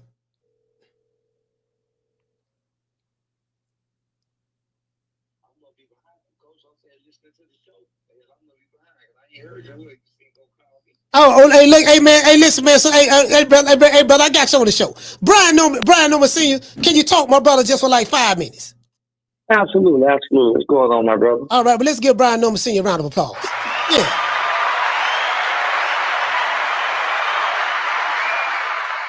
Yes, sir. Salam alaikum, black man. Salam alaikum, black man. I got you on the show, brother. I'm sitting here. Salam. I'm sitting here looking at. I'm sitting here looking. Now, you know, I pick your son to win, right? But I'm sitting here having. I know you was talking about. I listen. I think I got behind you talking about the 5 styles and what could I possibly teach myself. I was listening, man. I must have got behind because I ain't see what you was finna call me. Listen. What's going on? Listen, brother. brother, I'm thinking about this now. I'm saying I'm looking at you know, Devin has been champion since 2019. He's been champion for 6 years. Debo Dale. Yeah, Debo Dale. Right. Yeah, Debo Dale. And I'm sitting there and I'm like, you know what, man? You know, he has trained, and I spoke to you about this before. I'm sitting there thinking, right, because some people I was talking to, I heard what Greg Hackett said. Greg Hackett say that that Devin Haney gonna beat your son easy. It's gonna be like Whistle and Dixie, you know. We also got to remember. Greg Hackett made it a 50-50 fight until I called his boy a bitch, like I always do. And then, you know, he got in his feelings, and you know, he couldn't possibly give it no credit then. You know, but the footwork, the jab, the speed, right. the experience. Right. Listen, check this out. Did you hold on? Somebody said something right here. I'm looking at Bill Haney on Twitter page right now, and somebody said right here. They said fun facts. Out of Devin Haney's last 8 opponents, 7 have been former. I heard. You see what I'm saying? Yeah. So your son ain't you get you see what I'm saying? Like you. Yeah, right. So look, the way I feel about that is I love it all, because what my son has done and what he's been doing is he's going to take all of that he's built up for himself, and he's going to snatch it right away from him. You understand what I'm saying? So that's all good and dandy. More props to him. Just make sure, just like you heard Greg Hackett yesterday, you're not gonna give us our props no matter what. Yeah. You feel what I'm saying? But we still gonna whoop his ass. Then we're gonna try to whoop his boy ass, but he won't ever get in the ring. And then we're gonna call out the next elite motherfuckers that's going around running their mouth and doing their we calling them all out. I'm dead serious. I want them to make a list of elites, whoever the fuck's supposed to be elite in or around 147, and we're gonna make sure that's what we want next. All right, okay. Well, right now you fighting the creme de la creme in Debo Dale. Yes, sir. Don't get no more elite than that. Don't get no better. You know, so if you get by Debo Dale, yeah, you know, I mean Mario, you know, I don't know. You know, Debo Dale. It's pretty much. But basically, what I'm hearing, it's a shoe in for him to win. We just waiting on that day to come. Vegas, it ain't. Huh? According to Vegas, it ain't. I mean, he's the underdog. You know? Did you know? Hey, look, fun fact. Fun fact. Did you know that this is the first time Devin Haney has ever been the underdog in any fight? Fun fact. Why? So did you know that it's the first time Devin Haney has ever fought anybody younger than him? Fun fact. Okay. Well, that don't fit the narrative that we trying to push. See? So we're going to ignore those facts. We're going to pick and choose which facts we want to accept. So we don't want to talk about that. That, you know, we want to talk about the footwork. We want to talk about, you know, the championship. Listen, we got a new name for Devin. Sugar May Judah. I heard it. Sugar May Judah. And then we're going to sprinkle a little bit of McCallum on top. Sugar May Judah with a little bit of McCallum on top. I can't disrespect that, man. One of them names you just put in there, so I'm just gonna take it down to the main name of who it is. Devin Haney going to sleep. That's all I can say. I can't disrespect no other name you put in there. I can't disrespect now one of the Sugars. I don't disrespect now one of the Sugars, now one of the Mays, and now one of the Judahs, and now one of the McCallums. You understand what I'm saying? I ain't gonna disrespect none of them. But I do know that all the mixed in one that made Devin Haney, that shit is gonna go by the wayside. That means I get more credit. I get more credit when I whoop his ass. When we whoop his ass, we get more credit for whooping his ass because we got all those coaches mixed in one. Hey, it's like listen. It's like a gumbo. You fighting a gumbo pot of boxing skills. Yes, sir. Just imagine Louisiana gumbo. Louisiana. Just imagine you fighting a fighter who got a gumbo of styles. You know you get now. Listen, let me tell you something. Now I'm gonna give you some advice. What you should do, you need to study Money Mayweather. Study Zab, study Mike McCallum, and study Sugar Shane Mosley. And you need to have your son perfect the counter style to their style from an offensive and defensive standpoint, because you're going to fight a guy that have all of those styles combined into one. So your son don't be confused in the ring. You know, I think that's what you should do. Just some advice. Hey man, look. I mean, again, we're going to see on fight night. We're going to see who do the best coaching. They're going to have a plan. Guess what? Look, they're going to have a plan. We're going to fuck up their plan early. He's going to go to his daddy and say, Daddy, they figured out the plan. And his dad ain't going to know what to say or what to do, and we're going to whoop his ass. That's it. That's all I can tell you. That's all I can tell you. Because none of them boys can fight for him. None of them can fight for him. Listen. I seen this before. You know, my favorite Rocky was Rocky 3. You know, absolutely. Clubber Lang lost the second fight because he was so angry and upset that he didn't focus on the game plan. He was just throwing haymakers. He was just looking to knock him out, trying to get him out of there, and he tired himself out. And Balboa beat him. So we don't need your son to be like Clubber Lang in the second fight. Hey man, look, we ain't worried about none of that. Again, he fighting the youngest fight he ever fought. Yeah. He fighting the biggest fight. He fighting the biggest fight he ever fought. This is a man that cried about 3 pounds and being 143. I mean, look, man, it's over with. Look, the Devin Haney era. We gonna do y'all a favor. We gonna do some people a favor, and we gonna do the other injustice. We gonna usher that Devin Haney era right the fuck out the door. We gonna show them to the door, and we gonna send them on their way. Okay? Ain't no more that Devin Haney era talk. Humble yourself. Get in here and fight some real fighters, some fighters that's your age, some fighters that's on your level, somebody that's in your age group. Quit trying to fight 35-year-old men. Quit trying to fight 38-year-old men. You feel what I'm saying? That's what we're gonna do. We're gonna usher in a new era of boxing, and we're gonna show y'all what the real deal is. Man, you know, I'm sitting back right. I wish this fight was in America, but we won't watch it anyway. We won't go live for it, but it's because of after this Crawford Canelo fight and that card y'all on. That's a hell of a card, bro. That's a 5 card, man. That's a 5 card, man. And guess who the biggest fight on that card? Devin Haney and who's the biggest fight on that card? Yo. Devin Haney and Brian. Yeah. Biggest fight on that card. Yeah. It takes 2 to tango, baby. So for all the people talking about it ain't the big fight, for all those people talking about it ain't, there it is. The biggest fight on the best card within recent years. And that's what it is. And we are the best fight on that card. You ain't gonna find too many people that's gonna argue that point. Bill been kind of quiet. He been kind of quiet. He, I think since everything got signed with the VADA and all that deal, he talking about the 365 and this and that. He ain't said a peep really. He ain't heard nothing, online. Right. Well, I wonder what's going on with him online and stuff like that. I don't know. I'm gonna reach out to him and see. He in a real fight. He ain't got nothing to talk about. He ain't got nothing to say. You know what I'm saying? He just gotta. Hey, look, it's funny how some people gonna say, yeah, that's because they locked in. But then the other times they're gonna say, why y'all so quiet? But we steady talking. We steady moving like we move. With me, I'm steady moving like I move. My son steady moving like he move because he ain't never talk. All he do is train. Yeah, he don't talk any damn way. All he do is train. You come ask him some questions, he'll ask some questions, and he gonna go right back to training. We got this man moving completely different.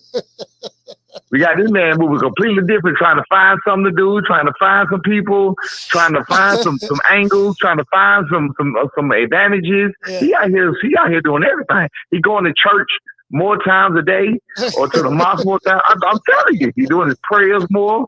He's doing everything. I know what's going on, Bill. Bill listening. I know what's going on now. I know what's going on. You met some real ones, Bill. You met some real ones, Bill. Lab, man. Look here, man. Y'all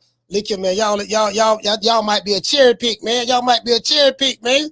Would this be a cherry pick that's going wrong? They're gonna be. Hey, if we're a cherry pick, it's like he biting that rotten ass apple. He's gonna bite that rotten ass cherry. That's what he's gonna do, and all of them go die. Hey, listen, y'all doing that old school training too, bro. Again, Devin got money, so they got the best training money can buy and different equipment and stuff like that. And shit. They had the best facilities and all that, right? Yeah. More of that sports, scientific. You get what I'm saying? So right. Yeah, they're trying to put together a Drago. They got big content, putting together the best. They got big content putting together the best concoctions that he could put together to circumvent the test. as long as he can pass, you know what I'm saying, and be as elite as he could possibly be. But hey, the skills pay the bills, as y'all say. And that's exactly what we're planning out to come show y'all, skills. Man, that's gonna be the difference in this fight. The skills are gonna be the difference. And I'm glad y'all think that my son got no skills. Yeah, I ain't gonna. People saying they don't think he. Yeah, because he ain't got no footwork. He ain't got no jab. They stupid. He just, he can only fight people who stand right in front of him. You know, right. I'm hearing, and I don't know if that's more people projecting and that's what they want to happen. I was talking to somebody, and I tell you who I was talking to on the phone, but I was talking to somebody, and I told them, I say it ain't that they don't believe you can win. It's that they don't want you to win. That's a difference. Yeah, they don't want me to. I cannot win. Yeah, we listen. We cannot win this fight for so many reasons. They cannot have the Normans win this fight. They can't have the Normans knock down that elite door. They can't have the Normans out here with a better resume than some of their favorite fighters. They can't have us doing that because I talk too much. Yeah, I tell too much truth. You and Bill talk shit. A lot of shit. You and Bill talk. Both y'all talk. Y'all some shit talking about. Hey, Bill ain't talking shit now. Yeah, they was telling me, look, the word on the street was, yeah, I can't wait to Bill and Brian. Guess what? Brian here. Brian is present. Where Bill at? I can't wait. This Bill gonna be epic. Guess what? Brian here. Where Bill at? I'm here. I'm in attendance. Present. You call me coach, what I do? What up? You feel me? Anybody text me? What up? You hear what I'm saying? I'm here. I ain't got to go missing. This is another day for us. Yeah, this is another day for us. I'm here. Yeah, Bill ain't been this quiet since the Ryan Garcia fight. Right after that, he went after the Ryan Garcia fight. Let's get that right. He was loud as hell before. He was loud as hell before. Yeah, after the So my thing, so all the people talking about what it's gonna be and can I handle the psycho, this the Bill got going on? No, apparently Bill can't handle me. Bill can't handle what I got going on. He can't handle the psychological warfare that I'm shooting out here. That's what he can't handle. But they ain't gonna say that. They're gonna now. He's just locked in. Yeah, okay. Okay. Okay, but if it was me who was quiet, yeah, Bill got him quiet now. Bill got him silent. Now y'all niggas full of shit. I know what it is, bro. Tell Bill to come outside and play. We still out here. We still on the field. We don't got to go and hide in the train for nothing. You can send your moles in. We're going to beat them up, and we're going to send them back to you. You feel what I'm saying? Send them on in. We got people calling us left and right, asking to pull up. I'm telling them, yeah, you can pull up. Yeah, you can pull up. The spar. Yeah. You can pull up. Yeah. Run it. Let's go. Run it. So I know good and well that some of these people probably is a mole from Bill. Come on through. Yeah. I'm gonna let you know exactly what we're doing, and your ass gonna be afraid because he gonna beat him up. He gonna beat him up. That's on everything I love, and it ain't even gonna be close on sparring part. So they calling your left and right one to come in and spar. Huh? So they spy. So they send the spies to the camp. Yeah. Okay, all right. See, I don't know. No. Before I told you what I thought. What ended up being a mistake, but he was a person that do talk to some people that did with and talk to Bill personally. But that day, I don't think Bill did it. It just happened to be a coincidence. After that, people have been calling. I'm not saying that they are spies. I don't care if they are. Like I told you, you're gonna get your. But that happens though. All jokes aside, absolutely, they're gonna come back with a well-whooped ass. They're going to come out with a well-whooped ass. I promise you that. Because he ain't playing with no sparring partners. He ain't playing with nobody. Yeah, they come to spar. They come to work. You know, this is the biggest fight of his life. And he ain't playing with nobody. Don't come in there half-stepping. Don't come in there joking. You feel what I'm saying? Even the paid sparring partners, they know what they did. They know what they in for. This ain't no threat. It's just that's what you getting paid for. You getting paid, and you getting the experience, and we getting the experience. And shit, we going to bring that pain. And we ain't going to be in there playing with nobody. Hey, so he getting a bunch of sparring in. People thinking because you're talking that B ain't working. Ain't that some shit? I'm just thinking, can you they thinking okay with Bill quiet because they working. So Right, Bill quiet because they're working, but Devin steady tweeting about other shit. So his mind's somewhere else. Devin tweeting about goddamn cigar talk and Ryan Garcia and all kind of other shit. He's tweeting about people who fight for money with Eddie Hearn say trying to do. Come on, bro, get the fuck out of here. Hold on. Hey, look here, man. Yeah. Well, you know, you got to understand, you know, by Dev being one of the ambassadors of the sport, Debo Dev, you know, he had to let Nigel Cigar Talk. I think he called the brother a sellout for interviewing Ryan Garcia. So that, you know, that's just how he felt about that. Say the man was a sellout, you know. So right, it is what it is. Everybody got their opinions about everything. I don't have opinion here nor there. I mean, personally, we know some of the things that Ryan said. We know some of the shit that T.O. said, but at the same time, these people. Okay. Here you go. Greg Hackett. And Devin Haney retweeted it. He say, Devin Haney, hold on. See, you ain't seen this one. Right here. It says Devin Haney is too sharp, too fast, and too experienced for Norman Jr. Y'all got to stop playing boxing. This is what Greg Hackett said. And guess who retweeted it? Debo Dev retweeted it. So he's putting a stamp of approval on that. What you got to say about that? I got to say that Devin Haney is putting a stamp of approval on a man that a man that's 46, 45 years old at the time took a 14-year retirement because of health issues and came back and whooped this man's ass. He had literally 3 wins and 20-something losses. And that's who he chose to. Yeah, that don't sound good. Hey, look here, man. Hashtag that don't sound good at all. Y'all gonna see. So I see what you're talking about. Dev said, I don't fight for money. I fight for legacy. I want to be mentioned with the greats when it's over. 3-division champ, November 22nd, inshallah. You get what I'm saying? So the man, he ain't fighting for money. We there. We waiting on the man. We happy. We happy that he locked in. We happy that he thinking what he thinking. We happy that they think they know what's going on. I can't wait to shut that fat chitty have the motherfucker Greg Hackett ass up one more time, as I did so many other times before. Like that dude there is like, he's the town clown. That's what I keep telling. He's the town clown. Period. That's what Greg Hackett is. Greg Hackett is the town fool. He's a joke. You feel what I'm saying? Like, how do you come and you do podcasts talking about this and that, doing breakdowns when, nigga, you still actively fight and you still can't win a fucking fight? The fight he just won was against a nigga with a record identical to his, and he made it. But wait, his was worse, so he ended up when he won the fight. He made his record identical to that nigga. Come on, bro. I think the nigga was like 4-24. It was like identical to his ass. He had more wins than Greg. So Greg like, nah, fuck that. We got to get it. We got to even up that win. You feel what I'm saying? Like, bro, what the fuck we talking about? This is a nigga that they giving credibility to. The nigga talking about, even Devin Haney. Hold on. Devin Haney, let's talk about Devin Haney. Devin Haney says, T.O., anybody, they would have did when he did his Jen Sasaki and Derek Quaver, who he knocking out. He said, any of those guys would have did that to these guys. So, you would have too then, right, Devin? But you ain't knocked the motherfucker out since 2019. You can't say that you fight. You can't say you never fought that caliber of opponent because the niggas you fighting are old as hell. The niggas been fighting are young. Jen Sasaki was 23 years old. Derek Quaybas was 30 years old. Giovanni Cecchia was 32 years old. These guys wasn't old. You fighting old ass men and you wasn't parking them. You got Greg Hackett talking about parking. Anybody can park a hunt. The nigga Greg Hackett has never parked nothing ever. And nigga ain't ever even parked a scooter. So, bro, what are we talking about?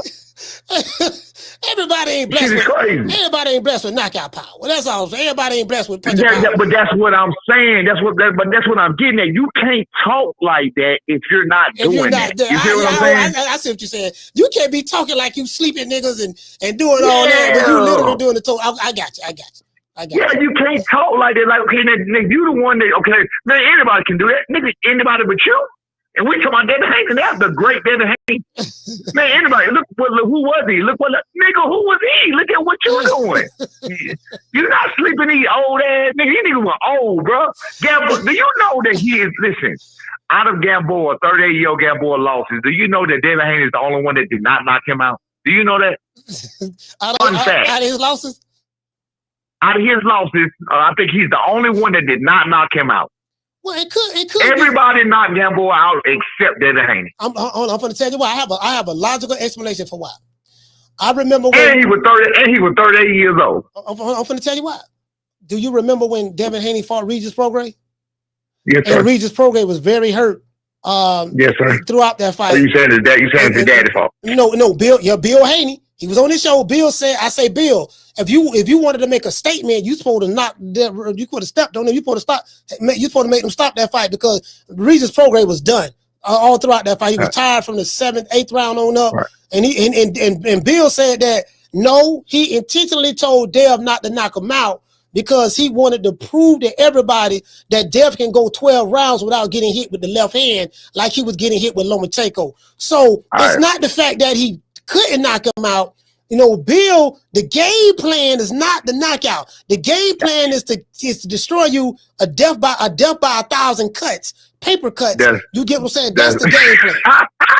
That paper cut. Yeah. Listen, first of all, let me say that's the dumbest explanation I ever heard. Second of it, and I'm saying that to say that if he had been knocking people out in general, then that would be smart. Like, okay, yeah, I'm gonna show you this time I don't have to win by knockout. You had to knock anybody out in 6 years. You understand what I'm saying? Now, number two, let's do a plot twist on this real quick.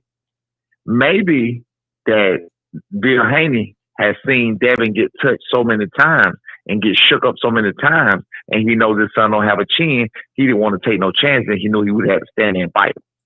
So maybe he didn't want him to do that. Well, you know what? You say he ain't got no chin, but every time he got dropped by Ryan Garcia. Listen, I didn't say he don't have no chin. Yeah. I said maybe his daddy has it. Maybe his daddy has seen him. You got to think he's seen him more than we've seen. I've heard stories of him getting knocked the fuck out of this farm. I've heard stories of him getting knocked out, literally. You feel what I'm saying? So maybe listen, just like my son, I keep telling people when me and my son went around like they went around, I put my son in there with 175 pounders, 165 pounders, 180 pounders, 154 pounders, 140. You feel me? I didn't go seeking out 140 pounders, 130. You feel me? If they came in and they was big enough if they fight 140, they would walk around 150. Something. My son walks around right at his weight pretty much. When he started fighting, he was 152. Now he walks around at 162. You feel what I'm saying? So with that being said, my son walks around right there. So what these people did was they took a sample of the people they were sparring, and they chose to go to 135. We was never sparring 135 pounders. Tank is the only one we ever sparred, and there's one other guy that I don't know his name. Those are the only two 135 pounders we ever sparred. Or we sparred Heavy Brady before, whatever. That's because they asked for their work, and that was 2019. That was 6 years ago, and he was like 150 pounds. Hey, hold on.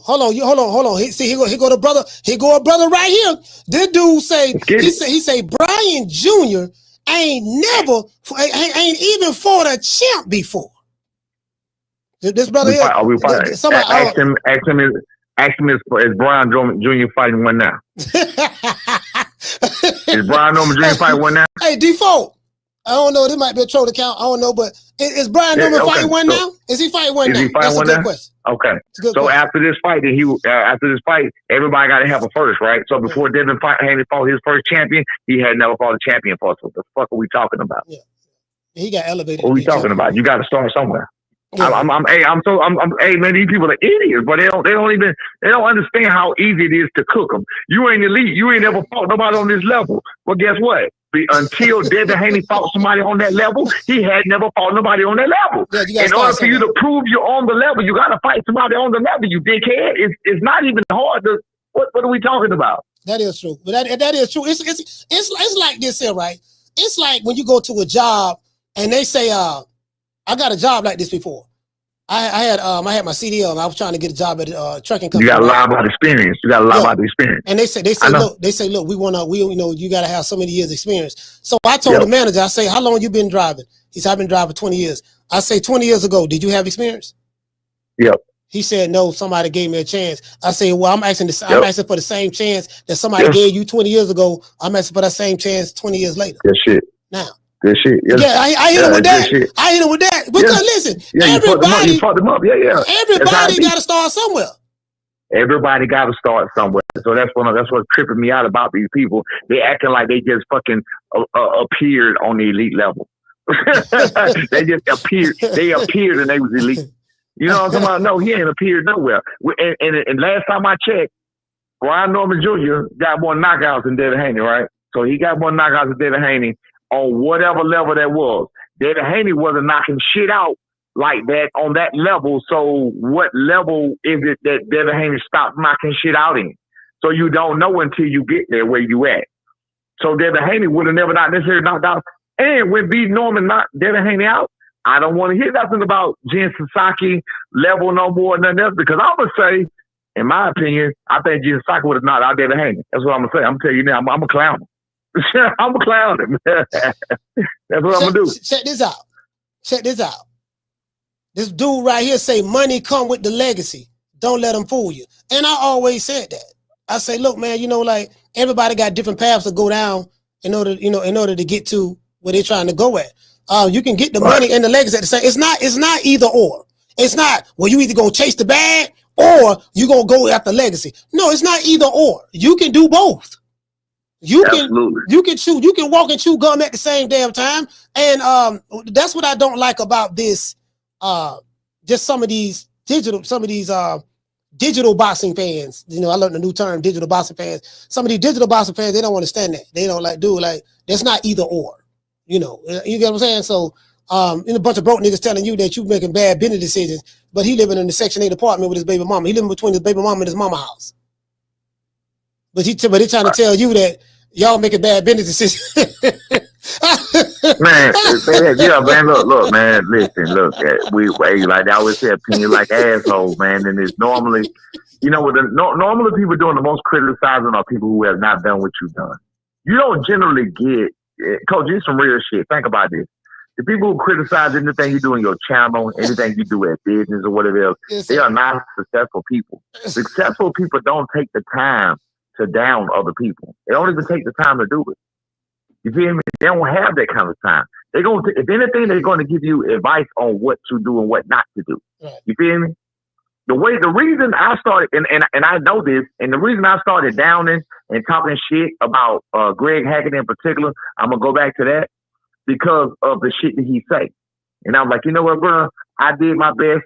I do my best in life not to look down on nobody. I'm like, but y'all niggas make it hard not to look down on nobody. Nigga, you deserve to be looked down on because you want to be this fucking stupid.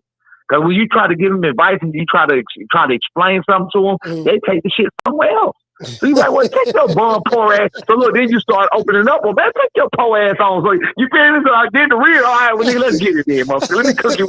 Let me cook you how you need to be cooked. Every time you do a motherfucking interview on YSM, nigga, you are doing it in the project. Go watch the bricks in the back of he moved out his mama basement possibly, and within recent times, the nigga been doing interviews in the fucking project. Those are project bricks. Go to YSM interviews, go to Greg Hackett, look at the bricks. I know what the fuck project bricks look like. Coach, you know what project bricks look like. They either dark red, that color, or one more. Yeah, you know what project bricks look like. Yeah. Nigga, them project bricks. Well, maybe he's in the projects to try to help uplift his people in the community. He's there to give them hope. And I got to give him the benefit of the doubt. You know what I mean? Maybe. Listen. Let me go back to the real me for 1 second. The real me for 1 second don't look down on none of that. I big up that. I do what I can do to try to help people get out of that situation. I don't look down on that. I'm talking shit about his bum ass because he talks like he's something that he not. This nigga up there, look. Anyway, I ain't even gonna do it without bragging. But anyway, like I said, I could have cooked his ass. I could have cooked him like a motherfucker yesterday, like I did the last time. And that's how we actually ended up fighting in the first place. Because I called the nigga poor. But you stayed in your fucking mama basement. I helped you get a bag. I helped him get some money. You feel what I'm saying? You making his money on the I did. I helped him get some money. And you feel what I'm saying? Nigga, you made some more money. And then you finally got your way out your mama house at 38, damn near 39, damn near 40 years old. Congratulations, my brother. You made it to the project at 40 years old, nigga. You feel what I'm saying? Like, what the fuck, bro? Sit your bum ass down and quit fucking with me, man. That's how I feel about that. Sit your bum ass down, quit fucking with me, bro. I already beat your ass. You told me I was an old. You know what? I'm in the gym right now. I'm in the basement of the gym trying to rehab my shit as we speak. That's why I'm echoing. I'm in the basement. You feel me? This is the basement I was in when I was training to whoop Greg Hackett ass right here. That's where I'm at. You feel me? How the fuck you gonna lose? How the fuck you gonna lose to an old ass man that you call the old man? He just a mechanic and every damn thing gets to be gone for 14 motherfucking years. How you gonna lose to that nigga? Come on, bro. Shouldn't even been close.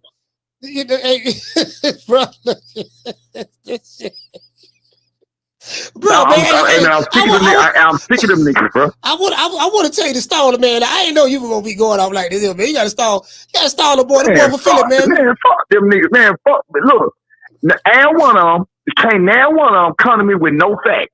If you heard that shit with Greg yesterday, you heard how he talked. That's why I don't even speak to him no more. Yeah, I didn't hear it. You heard it? Well, he was on Mill City. You didn't hear it when I was telling him. He was talking about, like you just said, Devin Haney is too fast, too strong, whatever, right? Yeah. And I said, okay, cool, that's fine. If Brian Oman beat him, what does that make him?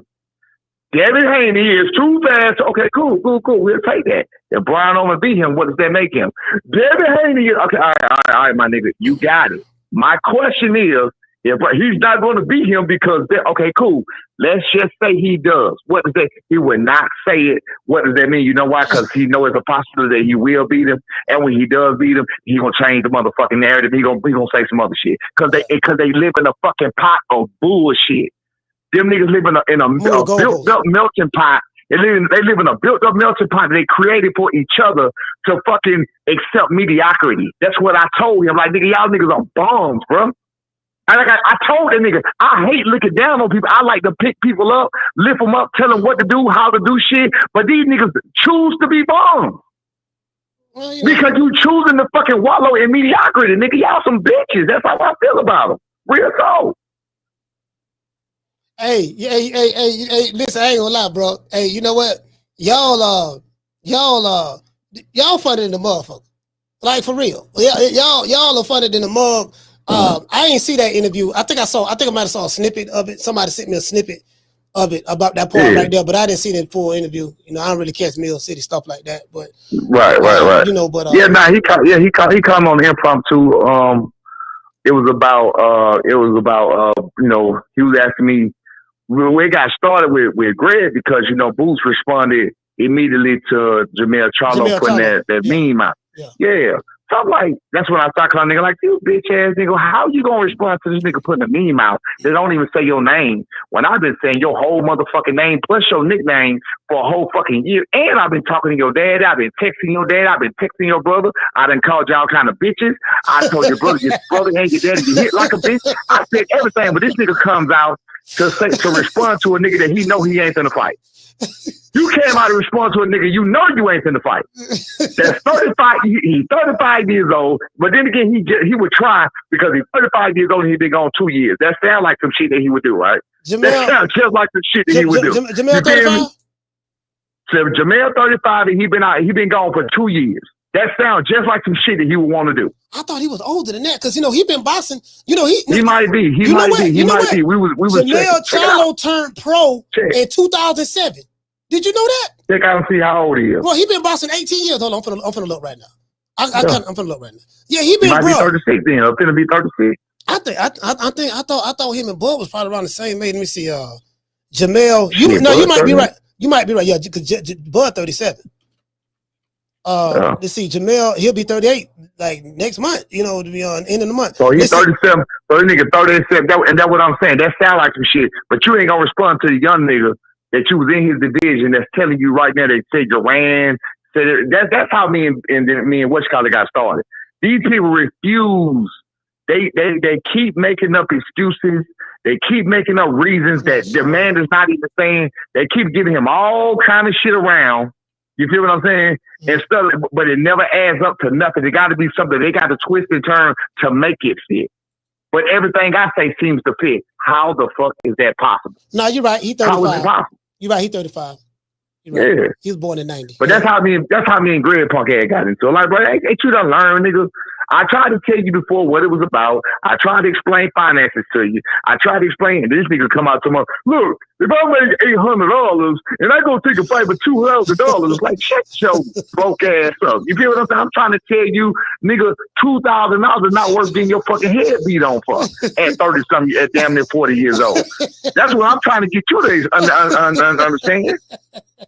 You know, them niggas in Philly, but they be in my inbox, and I'm not saying all of them, so I'm not disrespecting Philly as a whole. So let me make that clear now. I'm not disrespecting Philly, but some of them niggas that be in my inbox and literally telling me, you know, I'm pretty successful. They literally telling me, you've been stealing money from your son.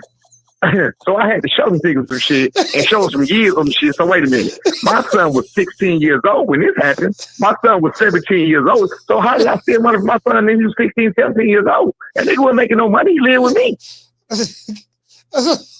Bro, how do you know you stealing money from your son? Though? Where that come from? That's it, man. Because I got money. Because they see what I got going on.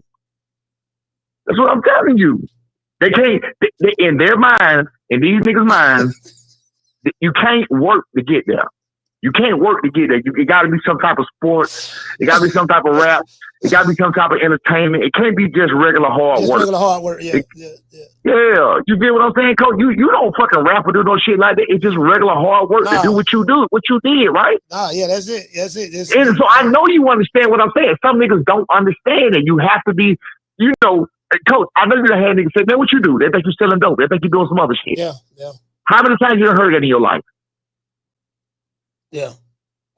Exactly. That's what I'm saying. I mean, you know, like, well, especially back in the day. Now, not so much. Not so much so, but no, I live around people. Yeah, I'm older now, but I live around people. You know, like, man, look, everybody around here doing well. Everybody got money, right? You know, some people got nicer cars than others. You know, clean community. I don't live in the neighborhood. I live in the community. The community. The community. But listen though, Coach. But even now though, if you have to associate with some of the motherfuckers from the that's why I say I try not to look down on nobody, but when you associate with the others who might see what you got going on, they're not gonna understand that. Man, what you was doing? Man, what kind of play? You ain't got to scam. It's called hard work. Learn how to do it. You feel me? Well, you have people, you know, they can't see past their paradigm. Their worldview of things. I know it. You know what I'm saying? You know, they can't, you know, I know some dudes in Philly that's doing well, but they not, I don't think they over there with Greg Hackett and them. Where they at, the part of Philly they at, they doing real well. I know a brother, he living real well, but he ain't affiliated with them. Man. So but those guys who operate probably on the lower frequency, I think that's what you're talking about. They can't see past, you know, their paradigm. Boxing on the sports, rap, they can't see past entertainment. They can't see past none of that. Yeah. That's the only way they see. They don't see no other kind of way to make no money. But let me get this straight again. When you just said what you said, no, I don't have no problem with Philly. I'm just saying that those are the guys that used to be talking this trash to me. They be from that era because they be Boots fans from that era or from general up northeast like that. You feel what I'm saying? Mm. That's who it be. So now it's not Philly as a whole, not at all. Because when I was in Philly, everything was cool. With the other people around, like these was they was sensible people. Like I wasn't in no slums. I wasn't in no slum neighborhood, even where the gym was at. They wasn't even in no slums or nothing like that. You feel what I'm saying? That gym was what that gym was at in North Philly? I can't remember well. Yeah, I think so. Yeah, but it wasn't the slum. What I'm saying is it wasn't the slum. You feel me? Yeah, it wasn't the slum. It wasn't a ghetto. Like me and my son walked the streets. We walked the streets all times of night. We ain't had no problem. We ain't had nothing going on. I'm gonna say this. I have to say this. I can't say that the few hundred people that's online that say they're from a certain city, they don't represent the masses of the people there. Yeah, I know. You get so I'm saying I get what you're saying when you say you're not talking about the entire Philly because you understand you can differentiate the two. You know, you ain't saying like, look, no, these niggas don't represent Philly. These niggas represent Boots. Right, they represent this bomb ass shit. They represent that gym or who they love and like. That's not an indication of Philly as a whole. Philly as a whole probably ain't think about none of that shit. They just, people working. No, they don't even know. Some of them don't even know booze. You got to think about it. Like Philly as a whole, they got other stuff going on. They got other life going on. Yeah. What happens is you'll have people behind avatars yelling and screaming about what they represent, and these are okay. Tell like you said when you was in New York, you said you had people coming up to you. Never love. Yeah. Never love. Smiling, cheesing. Even niggas even one of them, this tripped me out. Even the nigga was beef with me in the inbox and was going in, and he was smiling and cheesing. Hey man, what's up, senior? I said, bro, did you forget? Oh, you knew who it was? I said, nigga, did you forget? Huh? You knew who it was? Yeah, I know. It's a fighter. I said, nigga, did you forget? Yeah, it was a real fighter. So y'all know if I say that, you don't know exactly who he is. Yeah. I said, nigga, did you forget? And he just started laughing. Nigga, that shit not funny. That's what I said. That shit not funny, nigga. He all in my inbox talking about he to beat me. And I'm thinking, you wouldn't do shit. Then you want the motherfucker. Man, come on, bro. Did you forget? What he asked for a picture? No, he just shaking my head. Hey, man, what's going on? He was at the sparring thing. He was trying to spar to get on the Canelo undercard when they had that sparring thing up in New York. Yeah. Yeah, he was in that sport. I could not believe how he was cheesing and doing all that. I couldn't believe it, bro. And when my son was right there too, I had already told B. I said, B, bro, I told you about this nigga. Yeah. It's. I'm saying it in his face, like I told you about it. I couldn't believe it, bro. So you were really shocked, but that's what I was saying. Like I tell people over here, I say, dude, y'all don't get caught up in the online shit. The online shit, man, that'd be some straight bullshit. Bullshit. This shit just be like them dudes. Ain't nobody beef for nobody. Fake as hell. No, fake as hell. When they see you, it's gonna be this what it's gonna be, and But online, like the people in the chat don't know. They really think it's smoke. But ain't no goddamn smoke. No, ain't no damn smoke. Yeah, you ain't no damn smoke. I promise you, there ain't no smoke. Yeah, you better not. You better not come back to see. Come back from trying to tell you now. And what's it gonna be? Over here now. I think you better not walk the street. There ain't no goddamn smoke. Them niggas ain't smoking nothing, bro. Ain't no fucking smoke. It's the funniest shit because I'm like, I used to get threatened. Niggas thought I was actually at home, scared to open my computer. All right, oh shit. All right, hold on. Okay, B. All right, B. Yeah, coach, what's wrong? All right, B. Hold on, B. I'm finna check my messages on my phone. Don't leave. Stay right here with me, B. All right, open it up. Oh shit, I got some messages. Oh, gun emoji, demon face emojis. Oh, drop the phone and like they think motherfucker be like, fam, you can't make this shit up. I'm like, they think a motherfucker be home shaking like booty meat. You don't want to open. Did you check your messages today? Nah, coach, I ain't checking today, man. Yeah, man, I don't know, man. I got a bad feeling about this one. Yeah, me too, man. Right. Yeah, I don't want to look at it. So you don't be home trembling, scared to check the DM messages and stuff? Hey, I'm scared of the motherfucker. But anyway, look, back to Greg Hackett. I done hurt my arm. I done trained, beat him up. Hurt my arm, got called this and that, proved that I ain't no old mechanic, proved that I'm better than you. So no matter what, the fight should have been close. Proved I'm better than you, and you still talking. You still damn talking. You talked about me having vertigo. You talked about me getting knocked out and knocked around and this and that. But why the fuck your bitch ass didn't do it? You feel what I'm saying? I told you what I had. I didn't go nowhere. I was right there in your face. Why your fat ass didn't do it, you titty having motherfucker? You feel me? Come on, bro. Oh, the man ain't got he a bum, man. Why you say the man got the? Why you say you call him titty? The man he ain't got no titties, do he? That nigga got real titties in real life, bro. Come on, he was ashamed. Go back and watch it. He put his shirt on immediately after the workout. He wouldn't take his shit off. That's why he weighed in with his shirt on. He got titties. He got real titties. Think I'm finna get beat by a nigga with titties? No. No matter what, I was not about to lose to a nigga with titties. That wasn't gonna happen.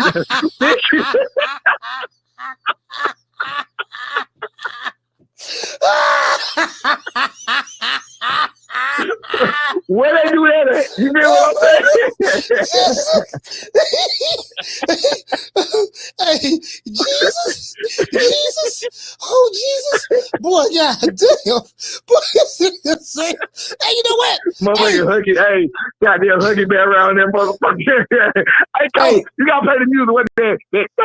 You gotta play the little pimp music, man. You gotta play it, man. I gotta hear that huggy bear music, man. You talking about huggy bear? Yeah, let me hear it, man. You want to hear huggy? Down from the bar, there's a platform stage. People pimping, sharp as razor blades. Yeah, Down from the bar, there's a platform stage. People pimping, sharp as razor blades. Hey, check this out. Hey, I was saying the same thing, right? I say, you know, where hell, you know, you probably don't know the dude, but it's a content creator named Fag None. I call him Fag None anyway. I seen he tweeted about you. I was gonna send that shit to you. I seen he tweeted about you today. Yeah. Did you see that? Nah, I ain't see it. I don't follow him. He don't follow me. I don't think. Nah, I don't follow him either. I don't follow him either. I'm not even on Twitter like that. But I guess it knows I'm on boxing. Yeah. So I follow like 2 people. Yeah. And I guess because it was boxing, it came up on my shit. Yeah. So he got titties. He got about a C.5 cup, almost a D cup. You know, Damn. I said, this man, nigga went crazy one day, man. Nigga went to lifting up his shirt, showing all how fat he was, and you know, it looked like he had wrinkles and holes in his stomach, like, you know, like this cottage cheese. Yeah, I call it cottage cheese and titties. So he don't even look that fat. And his titties, his titties was hanging down. You know what I mean? I'm like, this nigga got C. This nigga got about. That's probably it's between it's a C.5 cup. They almost D cups, but the C.5 cup. I say, yeah, I ain't gonna let no nigga with no titties with me. True. That exactly, Coach. I was just about to say that's a new thing. We ain't gonna let no nigga with titties. No, nigga, you're not gonna beat me, nigga. You got titties, nigga. I'm not. No, it's not gonna happen. No. I don't give a fuck what I gotta do, nigga. You not leaving out of here. You beat me with no motherfucking titties, but it's not happening. No, got titties, man. You know, it's not happening. Not a good dude. Now, hold on. I'm gonna tell you something. It ain't all bad. Now, I ain't got no titties, but you ain't got none. But the good news is, if you ever need to breastfeed or you know your grandkids or something like that, you got titties. And then you know you need some milk. Let's say you run out of milk. Let's say you want to get some cereal, but you ain't got no more milk in the house. Squeeze your titties. He could put some milk from his titties and eat him some cereal. You know, so it ain't all bad. It ain't all bad. Now I just gotta. Hey, but B man, I'm gonna holler at you, man. I was just hitting you up, man. All right, man. Okay, Coach, man. Well, salute, man. Hey, shout out to Devin Haney. Wake your ass up, because that's what they're going to be doing in the ring tonight. I want Bill. I want you to go to the house. I want you to get in the mirror and play. Get up, damn. Get up. Get up, damn. Hey, you remember how Pop was trying to get Craig up? Get up, Craig. Get up, Craig. Get up, Craig. Come on, Craig. Get up, Craig. Get up, damn. Get up. All right? So that's what the fuck you want me to have. I want you to practice that shit. And that's what's going to happen. That's what's going down. November 20 motherfucking second, the Devin train ends. We're going to usher y'all ass up out this bitch. You fought with the wrong one. All right, dog. Yeah. Hey, Schoolo. Man, this man a fool, bro. Man, Brian Norman, listen, bro. Listen, Brian Norman is a fool, fam. Man, Brian Norman is hilarious, bro. This man is hilarious, bro. Brian Norman and Bill Haney together? No.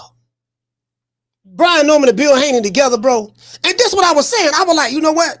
Why we just can't celebrate the fact that, damn, we got, shout out to Green Eyes P. Hey, okay. Hey, what to say, Green Eyes? She say titties. Yeah, hey, man. He said it first. I ain't say nothing about titties till he said it. Hey, I ain't say nothing about titties till he said it. Facts. To this day. Facts. That's the truth. I ain't say nothing about titties till he said it. You get what I'm saying? So, you get what I'm saying? Yeah, man. Hey, listen, Lace, what's going on, fam? Hey, man, phone lines over, man. 530-494-9636. 530-494-9636. Anybody want to call the show? Y'all call the show, man. You want to talk some shit? Call me. Start some shit, bitch.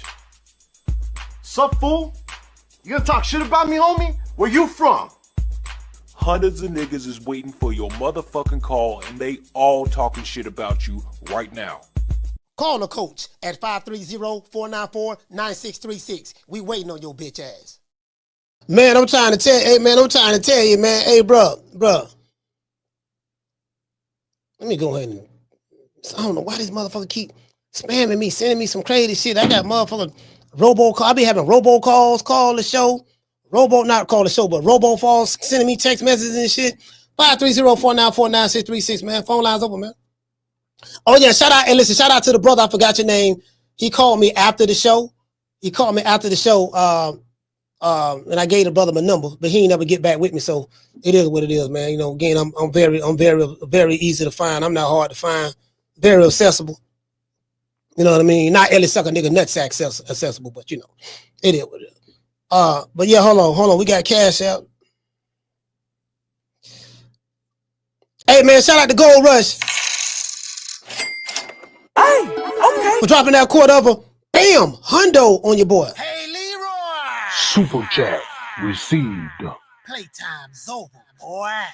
Hey, Gold Rush, salute to you, fam, man. Shout out to Gold Rush, man. Shout out to Gold Rush. Salute to you, brother. Hey, we got hold on, we got more sponsors. My bad. We got more sponsors. I will be dropping, let you guys know. We have 2 more sponsors, man. Shit is going very, very well. I promise you that.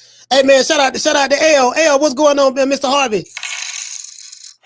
Hey, okay. We're dropping that quarter over. Bam, dub on your boy. Hey, Leroy. Super chat received. Playtime's over, boy. Hey, L say, let me get to drop the add a t-shirt, bro. Hey, you know what? Hey, L, I can send it to you, fam. I can send it to you. I'm gonna have to hey, listen, L, hey, go to my IG. Hold on, let me drop my IG down. Let me drop my IG down. I can send it to you, man. You know what I did? Because my cousin make all my shirts now. She make my shirts in print, and she got her own t-shirt company. So I was like, man, you know, I just spend the money with her, and then you know, just mail out, ship out, whatever. You know, and we got merch we're gonna be dropping as well. So I just been it's been crazy. Hey, L, it's been crazy, bro. It's been crazy. Yeah, here you go. Hold on. Is he here? Is he here? I don't know if you're in the chat. If you're in the chat, L, because I know everybody's names is changed over here. That's my Instagram. Just hit me up. That's my IG right there. You get what I'm saying? So, yeah, man. Hey, shout out to Clint. Hey, Clint, what's going on, fam?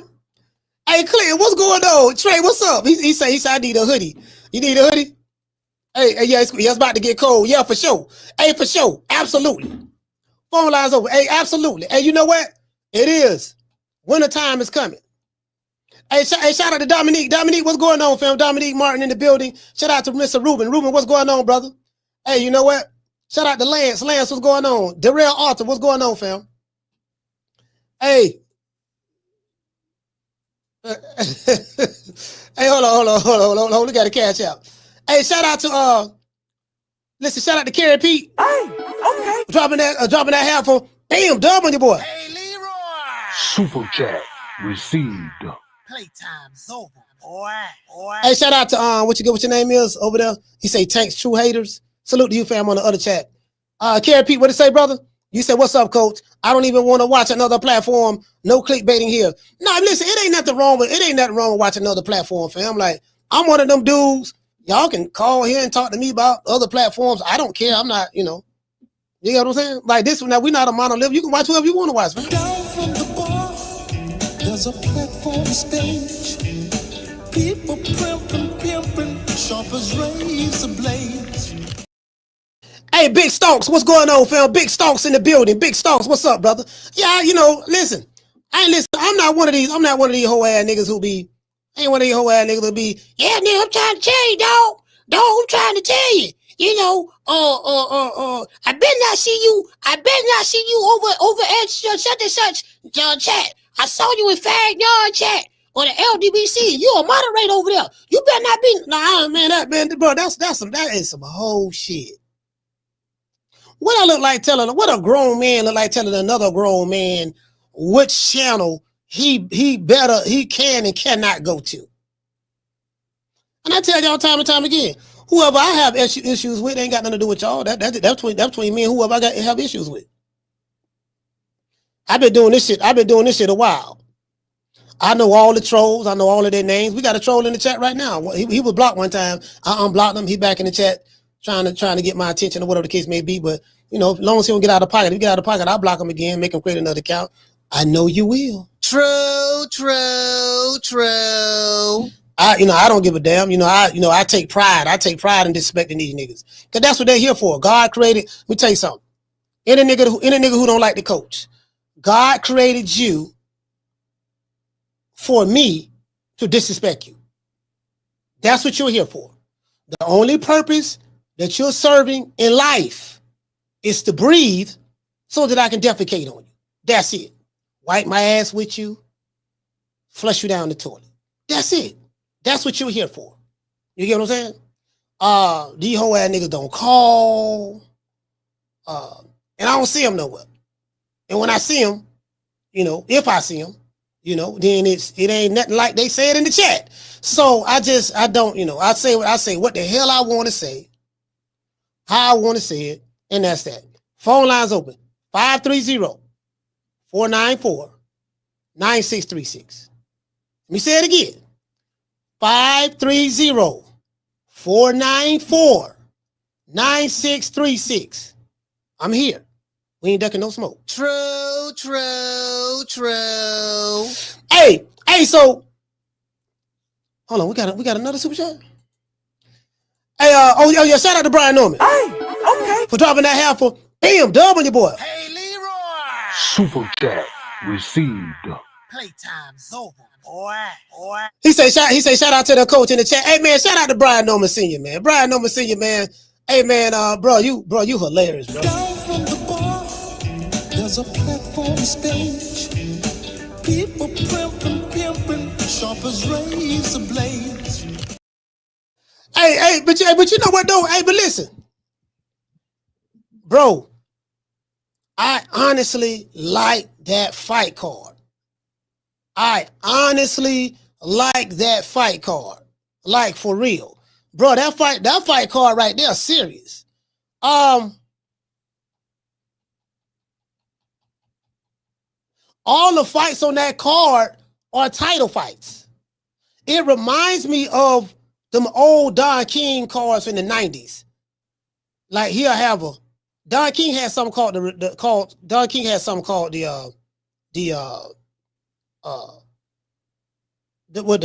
the Rematches or something like that. I think it's the Revenge of the Rematches or something like that. And it was everybody who was rematching each other. We had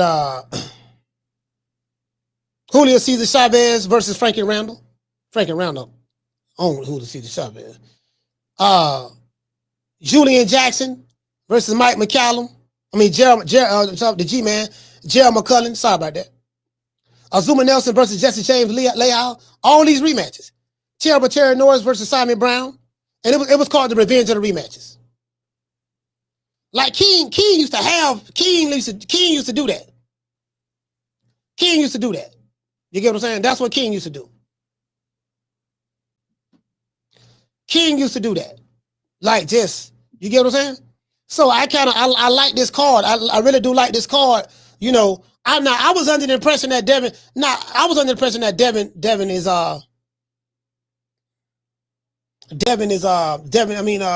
Brian Norman and Devin were, let me see. I was under the impression, where is that at? I was under the impression that they were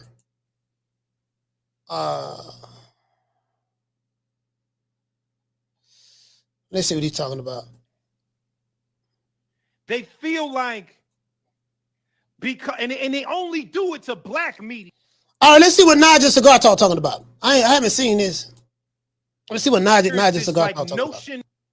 Oh, you know what? That's what I want to show y'all. Hold on. Shakur Stevenson. I got something on Shakur Stevenson. Hold on. I'm glad I saw. Let's see what Nigel's talking about. I think that there is this notion from fighters. There's a notion from fighters that they feel like and they only do it to black media. Let's talk. They don't do that to everybody. They only do it to the black media outlets. Yo, I gave you an interview and you interviewing my ops. I'm mad at you. Naj, that's messed up. When all the white media interviews your ops, it's fine. But when it's the black media, you gotta pigeonhole them into you can't do this. We not doing that. We're not doing that. You're gonna treat my platform with the same respect that you treat those other platforms. Now I see what he's saying. He's talking about the double standard that a lot of the black boxers, well, I don't want to say a lot of the black boxers, but just certain fighters. We'll just say certain fighters. Well, to be politically correct, certain fighters I have, if you, well, especially if you're a black fighter, but if you're just a fighter in general, I was talking about the politics of it. Like a fighter may have somebody that's his ops, or he may feel that's his ops. I'm like, but dude, like whatever you and him got going on, ain't got shit to do with me. I do get what he's saying. He's a content creator in the sport of boxing, and this is how he makes his money. So, from a business standpoint, it makes sense to him. It increases his bottom line to interview someone like a Ryan Garcia because of, because he ain't really got nothing to do with whatever issue him and the Haneys have. Me personally, I don't think Ryan Garcia and the Haneys have issues. Outside of that, I think it's more manufactured in the media and the public and social media and everything. And I'm gonna tell you what I mean by that. Yes, Ryan Garcia is a bigot. Facts. I don't like Ryan Garcia at all. Me personally, I wouldn't interview him. Now, if I worked for a white platform and my boss told me, hey man, look, man, coach, I want you to go interview Ryan Garcia, and Ryan Garcia didn't have a problem with it, then I would do what I'm told, because when you work for someone, you have to do what your boss tell you. Just like anybody else in the chat. If you got a job, you're gonna do what your supervisor or someone, whoever's over you, tell you to do. Those are the facts. But however, fortunately, I'm doing well for myself. I'm not in that position. It's two motherfuckers I won't interview, and that's him. That's Ryan and Teofimo. Now, I'm not knocking anybody else who would interview them.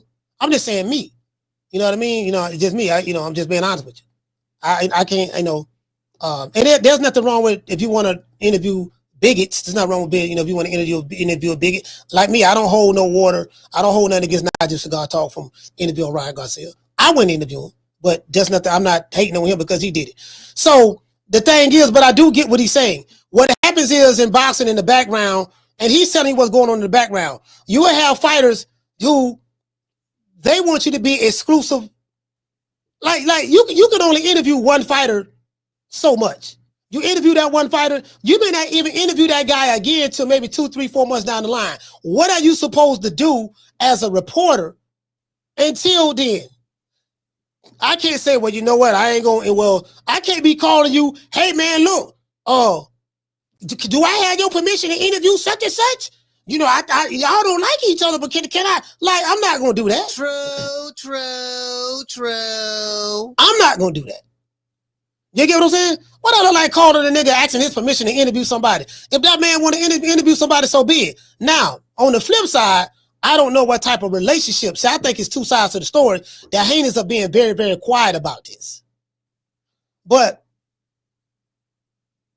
I don't know what was understood or what was said behind closed doors, because I do know that part of Devin Haney got Naj's Cigar Talk. He got his phone number. I'm pretty sure they talk to each other. I mean, he's a big enough platform. He has pull like that. They talk to each other, and maybe Devin probably felt like, hey, I have a rapport with you. We got to be on some kind of code or whatever. I don't know. I told you, ain't none of these niggas on no code. There is no such thing as a code in damn near pretty much in Black America, but definitely not in boxing. In today's time. And I can prove my point a million times. A lot of these guys who say they do on this code or whatever the case may be, give me a code they following. We can blow all the codes up. I'm talking about in 2025. And there is a code. I definitely get it. Nelly Fuller, RIP to Nelly Fuller Jr. But them dudes is on a different code. They're not on that code. Jason Black is on Nelly Fuller's code. Tariq Nasheed is on Nelly Fuller's code. Professor Black Truth and these other guys, RIP to Dr. Francis Quest Relsing and Dr. Claude Anderson, still here, stuff like that. Those guys, I get that. The black celebrity in 2025, they don't know nothing about that code. They don't live that code. They don't practice that code. Their code is, I don't fuck with that nigga. If y'all interview you or you fuck with me, you got to be down with me. And I got a following. that's on my that's on my that ride with me. And whatever I say, however I feel, that's what they gonna say and feel, right? So, but like he said, if Steve Kim or ESPN or Ariel or somebody interview Ryan Garcia after they interview one of the black fighters who are popular or may not be popular, whatever, you get what I'm saying? They don't say that to them. He does have a point. He does have a point in that. He has a point in that. That's what it is. Because I'm a black media, now I got to be held to a standard where you pigeonhole me and put me in I'm a street media. Now my ops is your ops now. No. Y'all don't do that to the white media. Y'all don't. And it's not right. I'm talking to the fighters. That's not right. Well, he's talking about the double standards. And I get where you're coming from.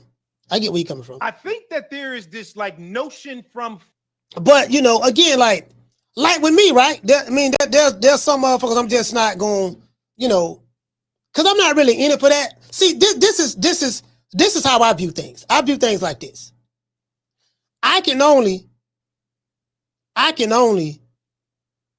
handle what I can control. I can't control the emotions of another man. I can't control the emotions of another man. I fuck with who I fuck with, and who I don't fuck with, I don't fuck with. Do you get what I'm saying? If I don't fuck with a motherfucker, I don't fuck with you. For whatever the reason may be. And if you don't fuck with me, you don't fuck with me for whatever the reason may be. I'm completely fine with that. It's about 9 billion people on the planet? 9 billion people on the planet. I don't worry about 1 or 2 motherfuckers who may or may not like me. I really don't care. You get what I'm saying? As you can see, I'm doing very well for myself. Very well. My family is doing very well for themselves.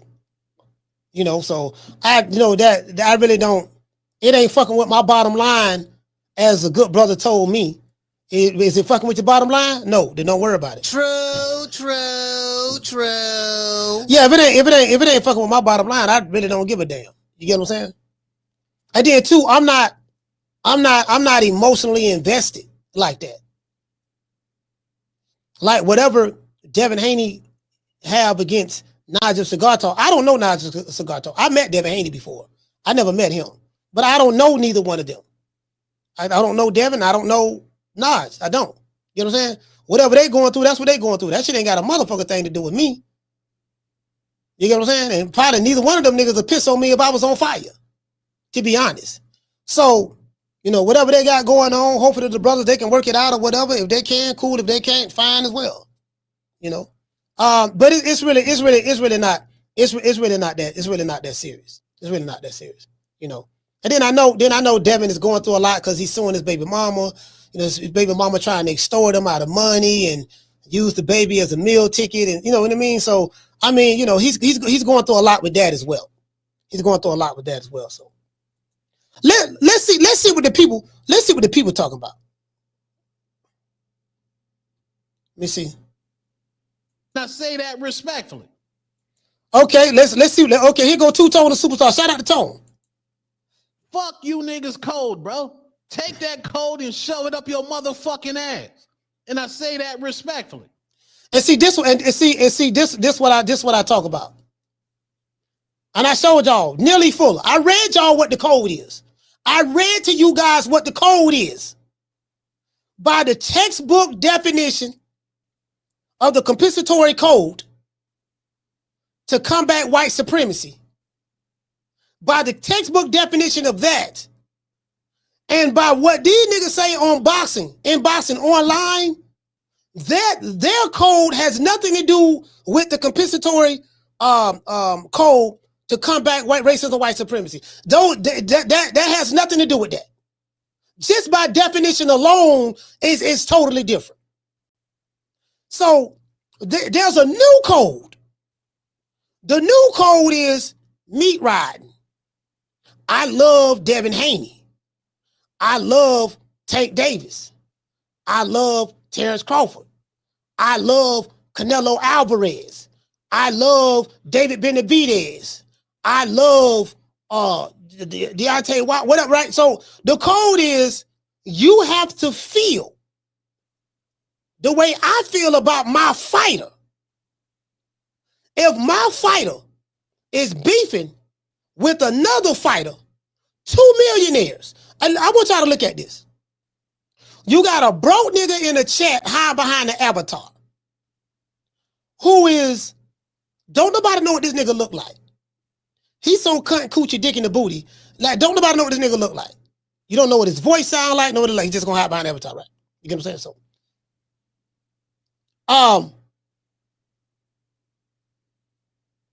they, like, if these two dudes don't get along with each other, these two fighters don't get along with each other, both of these fighters are millionaires. Or they are in a higher socioeconomic status than you are. They're in a higher socioeconomic status than you are, right? Literally. You the bottom feeder. You on the bottom of the totem pole. So you got a millionaire to the right in the air arguing with another millionaire to the right, to the left in the air about whatever issues they have. And whoever that bottom feeder has more of an emotional attachment to, that's who he gonna ride with and ride for. And if he sick, we sick. If he hungry, we hungry. Not hungry, hungry. If him don't like you, ours don't like you. You get what I'm saying? And that's it. And like, I'm like, okay, my nigga, that's both of these niggas flying around in private jets. You gotta borrow your baby mama car to get to the corner store. So when you look at it like that, it's like, oh, this shit don't make no goddamn sense. What I look like? See, this is why I always play this. You wanna argue? I can't argue with you. You mad? Look at you. You mad? I don't get paid to argue with you. Who is you? You ain't nobody. Hey, man, phone lines open, man. 530-494-9636, man. It is what it is. We here. You get what I'm saying? Let's go back over here. I told you, these niggas never call, boy. They got so much to say. Anyway, this guy say, Franchon Cruz says, well, some media is very selective in who they choose to interview. Boxing has become a place where you can make up and be whoever you want, and people believe it. Like, who really has ops in boxing? Less than 15% have real beef. It's mostly cap. Now, I totally agree with Franchon Cruz as related to this. Like, it's mostly cap. I ain't seen no beef. I know what beef is. I know what real beef is. Right? This guy says my only advice would have been if you were going to interview Ryan Garcia, the preview clip would have been him addressing the racist comments. He said, I think that would have made an immediate change in perspective. Okay.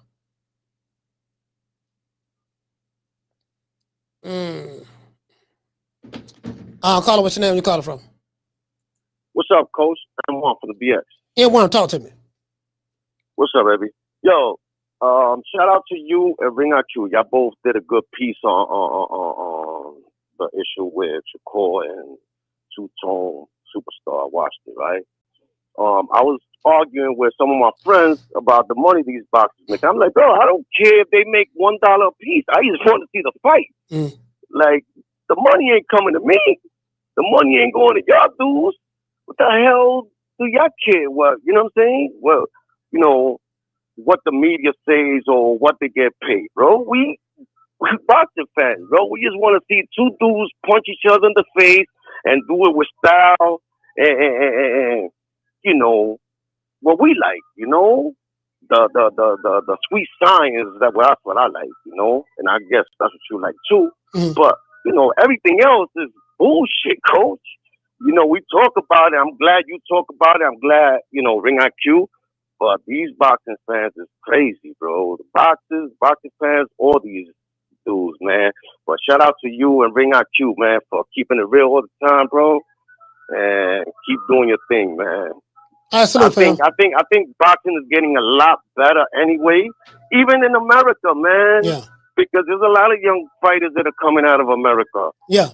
you know, out of the United States, man. It's some good that's young all ones. I want to watch is boxing, man. Yeah, Shout out to you, bro. once we get past this diva era we're in. Matter of fact, a shout out to M1, man. Thank you, brother. I'm finna show you exactly what I'm talking about. Shout out to the Bronx, Boogie Down. So let me show y'all this. I gotta show y'all this. Hold on. Let me show y'all this first, cause I see what Naj is talking about. I be retweeting stuff that I probably gonna go back and reference. Where is Shakur Stevenson? I want y'all to see this right here.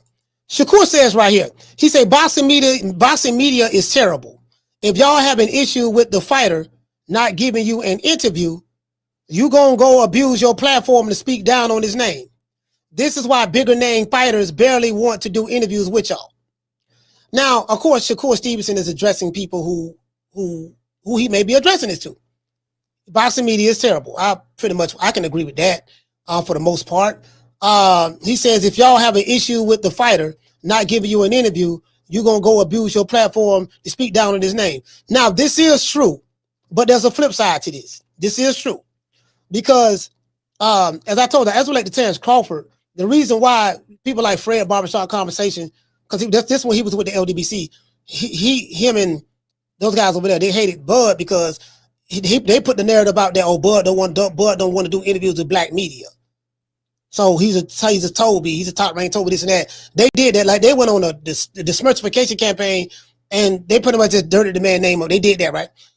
Black content creators, right? And these guys, this when they used to get press passes to go to all of the PBC fights.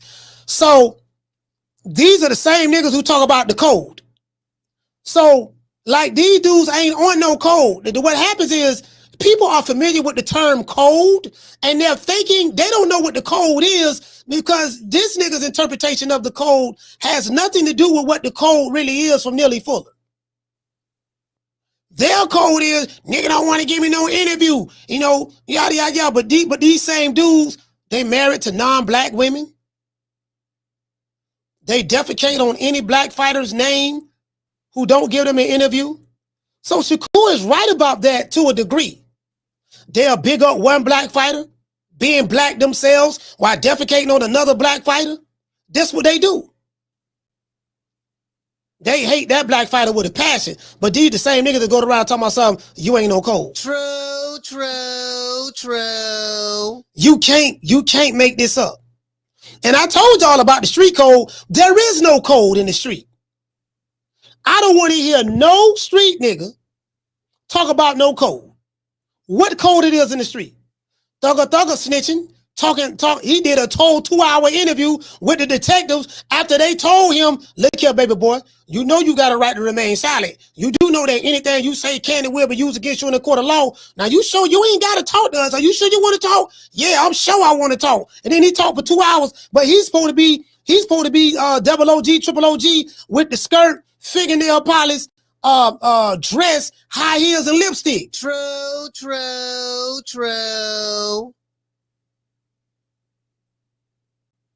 All the street niggas tell it. So don't tell me nothing about no street code. There is no street code. The code is fine until you get caught. When them white folks get your ass and they put them platinum bracelets around your wrist, tight, and they put you in the back of that police car, and you go to getting car sick because the reality of the situation is you feeling in the pit of your stomach, and they take your ass in that interrogation room, and you go to volunteering information, guess what you finna do? You finna try to save your own ass. Why? Because self-preservation is the first law of nature. True.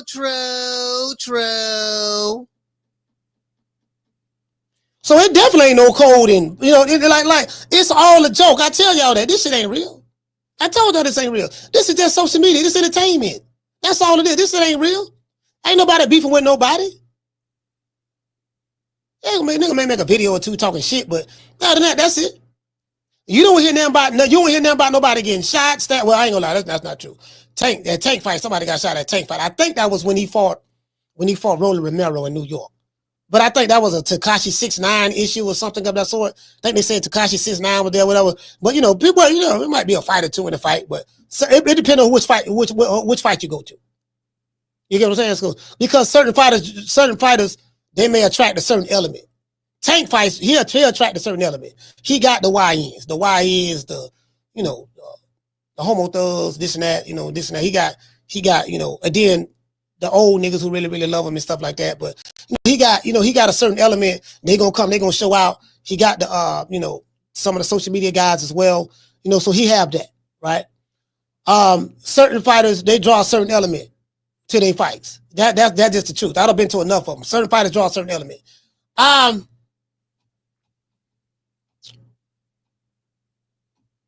Damn, it was something I want. Oh yeah, this is what I want to show y'all. So I wanted to show y'all today what's going on in boxing. Like the old school diehard fans of boxing, they're pretty much gone. They gone. You get what I'm saying? They're gone. The old school guys in boxing, they're gone, right? It's more, and I'm finna show y'all what this is right here. Let's go. I showed this yesterday.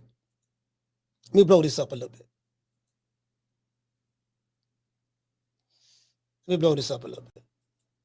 All right. Right here. Let's blow this up a little bit more. Whole lot of more. 250. We spoke about misfit boxing. And I'm trying to show y'all, I want to show y'all what type of fans we have in boxing, in mainstream boxing in America. That's why I always differentiate American boxing from the boxing world. In my opinion, based on what my personal observation, there's a difference between American boxing and mainstream boxing. We don't have a boxing culture in America anymore. That's over with. The boxing culture is gone, right? We don't have a boxing culture. We have more of, I'm finna show y'all right now. Now, Misfit Boxing is a promotional company, right? Misfit Boxing is a dynamic and unconventional boxing promotion that blends real pugilism with entertainment flair, often featuring influencers and crossover athletes. Somebody like a Jake Paul is an influencer. A crossover athlete is someone like a Tyrone Woodley that's coming into the boxing realm to fight an influencer for some money. Simple as that, right? Jake Paul is a YouTuber. He's an influencer, divine and all that. We got a call, second call.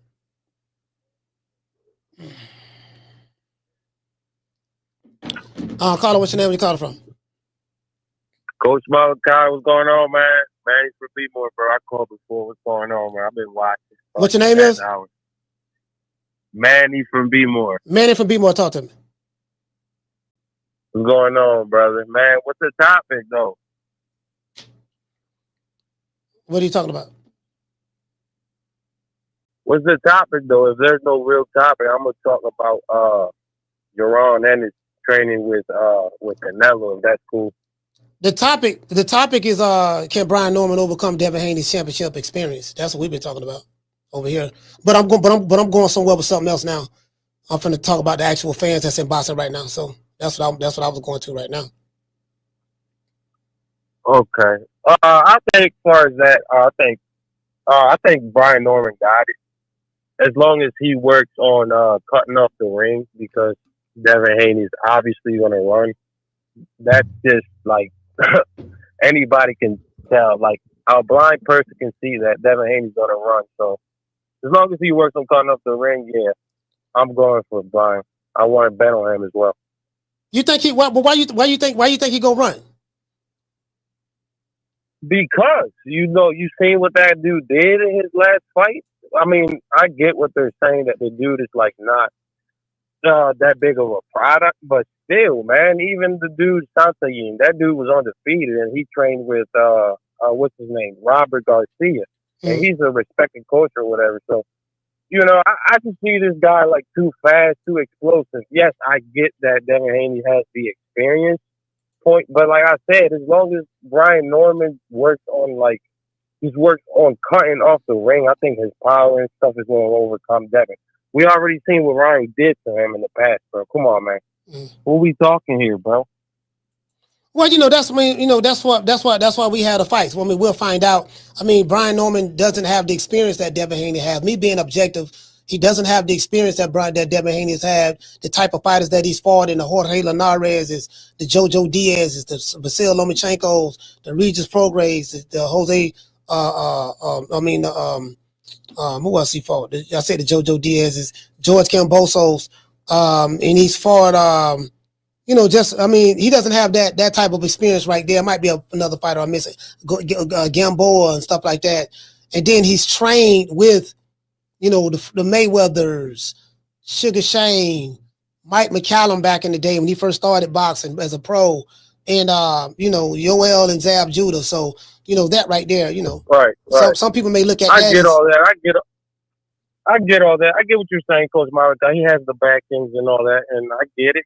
Brian Norman Jr. just came out of nowhere. I understand what I get it, but it's like I said, even though Devin Haney is undefeated currently, we all seen what happened, bro. You can't just take that off. Like, even steroids or not, you can't just delete that blemish. That's what I'm getting at. So, that's why we have the fight, and that's why I'm going with my gut feeling, and I got Brian, man. If I'm wrong, then we'll see. But that's what I'm going with. Anyway, shout out to what's his name, Brian Norman Sr. too, man. He's holding it down big time. I can't wait for that press conference, man. That's going to be fire. Hey, you know what? Hey, Brian Norman Sr. and Bill Haney, bro. Like, you can't ask for a better press conference. Right. You can't ask for. I'm like, fam. Woo. Bro, I'm gonna have my notifications turned on to all these channels, man. I can't wait for that press conference, man. I'm gonna have my freaking popcorn out and everything. Shout out to freaking Brian Norman Sr., man. You really holding it down, bro. Yeah, man, that's my call, Coach Malachi, man. All right, shout out to Manny, man. Be more stand up. Yeah, I'm excited about that. I'm excited about the press conference. Yeah, dog, we finna do a live fight party. It ain't no fight, it's a press conference. Yeah, we doing it. Listen, we gonna do a show for the press conference. Yeah, we doing a show for the press conference, dog. That we finna do. Hey, shout out to Boston Talk. Hey, okay. For being a member for 1 month. He said, appreciate you, coach. This is classic Boston content. Hey, man, I appreciate you, fam. Boston Talk up north. Salute to you, fam. Let's hit him with the Hackett Bear. Down from the bar, there's a platform stage. People pimping, sharp as razor blades. But I want to show y'all this. In closing. I want to show y'all this. This is what's going on in American boxing right now with the popular fighters. One of them, anyways. Well, a couple of them. What is Misfit Boxing? Misfit Boxing is a sports promotion company founded in 2002 by YouTuber KSI, Mams Taylor, and brothers Kaylee and Nisa Sutherland. It operates under Wasserman Boxing and is based in London. What makes it unique? This is what's going on in America. Y'all listen to me. Celebrity and influencer matches. Jake Paul is a celebrity and he is an influencer. And he has infiltrated American boxing. Misfit Boxing stands out by featuring YouTubers, influencers, MMA fighters, and reality stars instead of traditional boxers, professional boxers. The American version of Misfit Boxing is MVP Promotions. Do you guys know who MVP Promotions is? Jake Paul. True. Creative formats. It's known for theatrical matches. It's known for theatrical match styles like tag team and survivor tag boxing. Think WWE meets boxing with dramatic in-ring rules and high entertainment value. This is what you're going to have going on. This is what's going on with Jake Paul.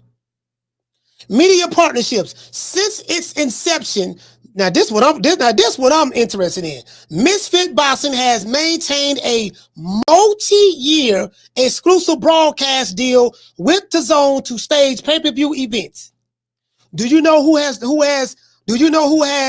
maintained a multi-year exclusive deal with the network? Jake Paul. He has a multi-year exclusive deal with Netflix.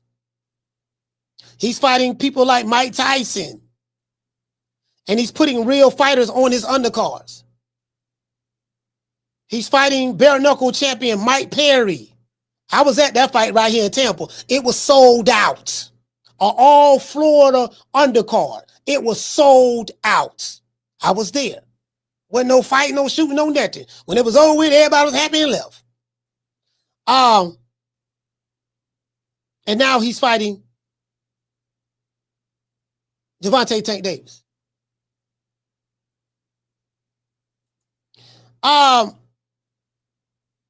Recent highlights from Misfit Boxing, right? And they said the main event, Darryl Till knocked out Rockhold and all that stuff there, right? So why does this type of boxing draws attention? It's an unscripted spectacle. It's not just about boxing, it's a show. Each event is crafted for narrative arcs, trash talk, social media hype, and crowd-pleasing moments. When I see Ryan Garcia, that's what I see. I told you, I call Ryan Garcia what the selfie king, Instagram model, this and that. That's what I see. I see, even though Ryan Garcia is a real boxer, but he's more, I always looked at him as a social media star. Kind of like if he was in a group, a pop group, he'll be in the boy band, you know, just, you know, you get what I'm saying? Just, you know, like because he's big on TikTok and on Instagram. He's big on TikTok and Instagram, right?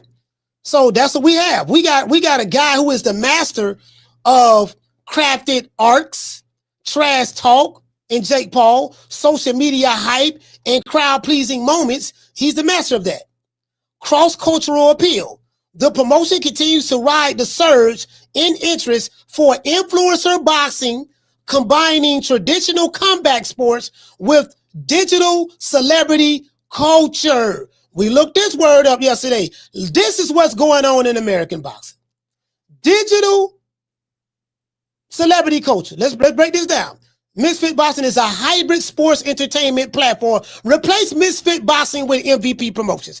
MVP Promotions of Misfit Boxing is a hybrid sports entertainment platform that redefines boxing by featuring high-profile personalities like Gervonta Tank Davis, Saul Canelo Alvarez, or any other boxer who's lining up to fight Jake Paul, and innovative match formats.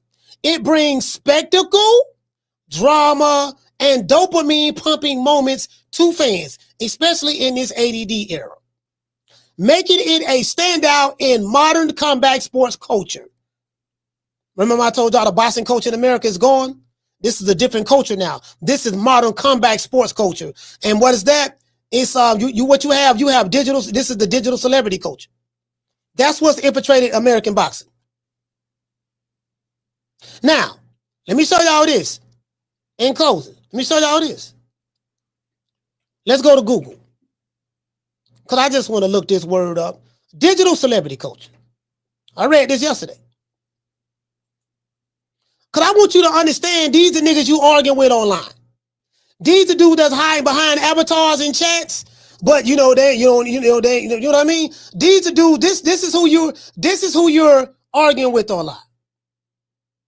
Digital celebrity culture refers to the phenomenon of individuals achieving fame and influence through online platforms like social media. Like Jake Paul, he came out on Vine, him and his brother. Y'all remember the app Vine? Do it for the Vine. Y'all remember that? Where they build personal brands and interact with followers, often by commodifying their lives, their lifestyles, and personal lives for public consumption. This new form of fame is accessible to a wider range of people, creating micro celebrities and influencers who leverage their online presence for commercial gain, while also blurring the lines between public and private life and performance and authenticity. This is what you're dealing with online on right now in boxing media right now. These are the guys who are running the block right now. Social media platforms like YouTube, Instagram, and TikTok enable individuals to gain visibility and connect directly with audiences, bypassing traditional gatekeepers of fame. Traditionally, you would have to get with a record label, pray that they promote you. You would have to get with a mainstream media outlet like an ESPN or a Dinosaur Legacy outlet like an ABC or NBC. Hopefully you can get on the mainstream and people can see you. Well, social media has killed all of that. Social media, you can go directly to the consumer. Become famous online on YouTube, TikTok, Instagram, because it's all about viral moments anyways. If you can capture a viral moment and then take that viral moment and meaning that you got a lot of attention on you, because you can't go viral without people paying attention to you. I told y'all yesterday, the currency is not money. In today's time, the currency is attention. True. That's why they say pay attention.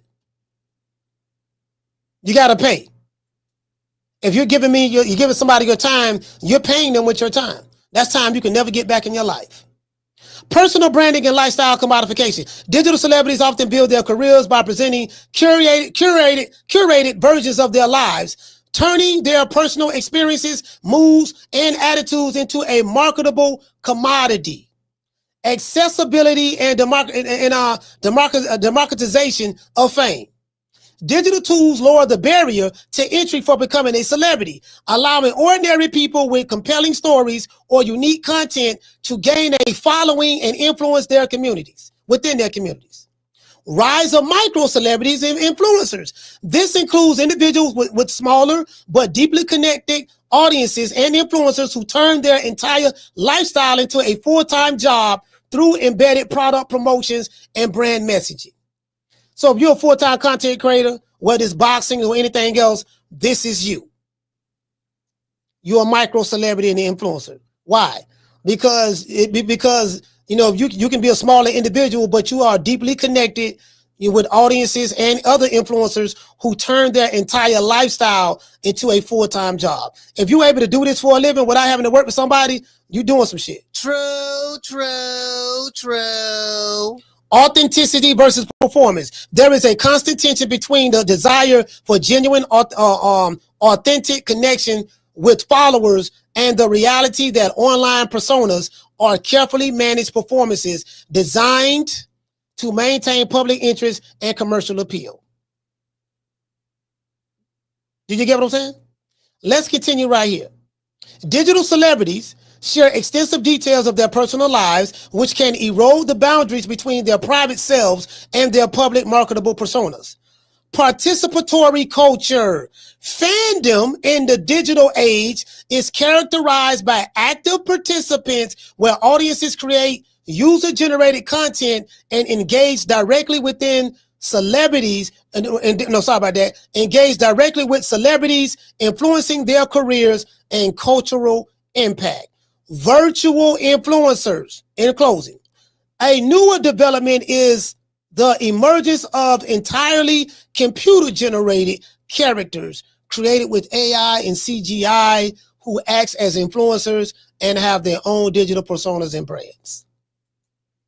There's something that Jake Paul said that I want to let you guys hear in closing that I've been saying over here for a long time. I've been saying this over here for a long time. I want you to see this in closing. And if you've been watching this channel, I've been saying this. Let's see.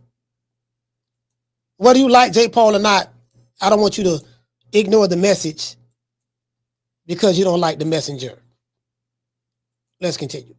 What is up, everybody? Shout out to Gustavo and the WBO. I love events like this. They're so helpful for the boxing community.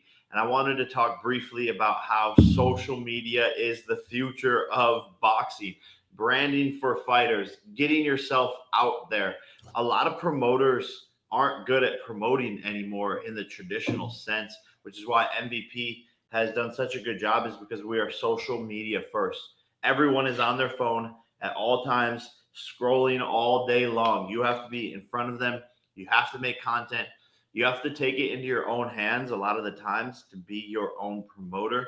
You have to take it seriously, almost as seriously as you're taking boxing, the Hey, check this out. Did you hear what he said?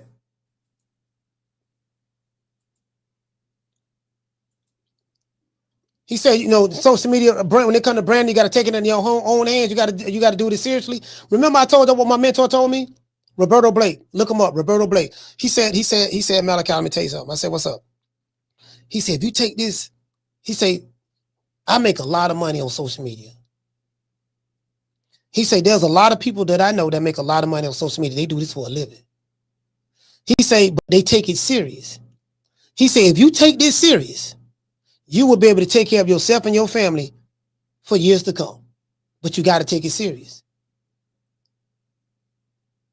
And because I wasn't taking it serious at first. I was like, man, you know, just on here talking shit, whatever. But then when he told me that, and a hint to the wise is sufficient, I said, you know what? I'm going to take his advice on. Because he told me, he said he making like $350,000, $400,000 a year. And he's been making that consistently for the past 4 or 5 years. Black dude, Roberto Blake. Look him up. He looked like a nerd. He looked like a black dude, skinny dude, nerd. You know, I'm telling the motherfucker got it, 800 credit score, and he's strapped financially. Well, he ain't no multi-millionaire like, you know, Terrence Crawford, the Tank, or Canelo, or none of those guys. But I'm just saying, for him to be on social media, he's social media rich. We'll just say that.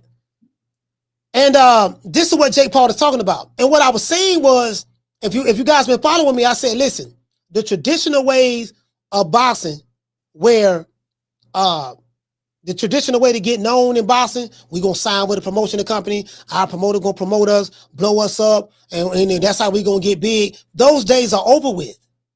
PBC ain't blowing up no fighters, making no stars. If you ain't already that, had a name or whatever, you can forget it.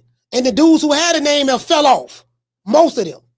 Ain't nobody checking for the Charlos. Ain't nobody checking for Caleb Plant. Ain't nobody checking for anything PBC outside of doggone Tank. I think they might be checking for Errol Spence. But that's it. Top rank, what they got from a big name standpoint. The fighters have to know how to build their profile on their own. The promoters is not going to do it. You have to know how to, because the fan is the consumer. Whether he's spending money with you physically, tangibles, or whether he's spending his time to watch you, to search you, to look you up. He's spending something, whether it's money and time or whether it's just time, but they spending, they paying one way or the other. So now I don't like Ryan Garcia, but what Ryan Garcia was able to do, he was able to tap into social media. TikTok and Instagram. He have a bigger following on that than he do boxing. He go viral doing the body shot challenge. So the real boxers, they have a hard time understanding this concept and trying to connect with their fans and build the fan base. And they have a hard time understanding that concept. Bill Haney did a real good job with Devin Haney. That's how Bill and them started out. Bill and them was the first ones that I can say that probably pioneered, that kicked the door in on that outside of Floyd Mayweather. I'm saying in this modern era with the fighter. That's what Bill was able to do with Devin. Whether you hate him or love him or whatever. Now, he ain't nowhere near bigger than Ryan Garcia, but however, I'm just saying that's what he was able to do. Like, it's very, very important for you to do that as a fighter. You have to, you can't leave your destiny in the promoter's hands. The old way of doing things is over. Social media has changed all of that. Most American fighters won't get it, and they won't do it. They don't understand it. The older fighters who already got a name and brand, they already established. The Canelo's established. The Crawford's established. Errol Spence is established. Tank Davis is established really already. You know what I mean? Devin Haney is established. Shakur Stevenson, maybe you could say I don't know. Maybe he's kind of established, so to speak. But I don't know. I think he's kind of like on the brink of that. If Shakur parlay right, he's kind of like, he's known, but he's not established. Did you get what I'm saying? As it relates to the social media stuff. So, and you don't have to do the clown shit in order to establish yourself in social media. But what you said, Willie, you say social media and social media society has watered down everything. Those are the facts. True. Yeah, that's true. That's true. That's true. Watered down everything. I totally agree with that. What you say, unlace shoes? So he say for his sake, Charleston White had a boxing match and he only has one eye, only in America. Yeah, I mean, that's what you're seeing, fam. It's influencer boxing, bro. It's the digital celebrity culture. Charleston White is a digital celebrity. Jake Paul is a digital celebrity. He's the product of that. KSI over there in the UK, a digital celebrity. Kai Cenat, he doesn't box. He's a gamer, streamer, but he's a digital celebrity. But Leonard Ellaby, see, this, I'm going to tell y'all what I think fucked everything up. It's about putting butts in seats culture. Leonard Ellaby, and they keep going back to Floyd because Leonard Ellaby comes from he was with Floyd Mayweather, and he said that we're building our fighter tank into an attraction. It's not about the best fight, the best. Canelo Alvarez and Terrence Crawford, those are two real fighters having a real fight. It ain't about that. It's about that with boxing. And they gonna put butts in seats. Leonard Ellaby say it's about putting butts in seats. In the digital celebrity culture, you ain't gotta be no Terrence Crawford or Canelo to sell out a venue. You can take Kai Cenat, he's very popular, have a following, put him in the ring with Lil Coochie Vert, the sweet pop tart rapper, name from that all the fighters be biting his clothing style from Philadelphia. He from Philly too. Lil Coochie Vert, Lil Coochie. You know, you can take Lil Coochie and you can take Kai Cenat, and we can announce, hey, look, man, the MVP Promotions presents, man, Lil Coochie Vert and Kai Cenat finna fight a celebrity boxing match. They're gonna be the headliner. Guess what? They gonna sell out in an arena. True. Lil Coochie and Kai gonna sell out in an arena. It's gonna sell out fast. They're gonna put on real boxing gloves, get inside of a real boxing ring, and it's gonna be some of the same fans, the digital fans, boxing fans that's over here now, they be talking about some sign the contract, 60-40, 70-30, 80-20, take whatever we give you. I got shooters. You better not come to the fight. You better not come to Chicago. Come to Memphis. Those guys represent the digital celebrity culture. That's what's here in America. True.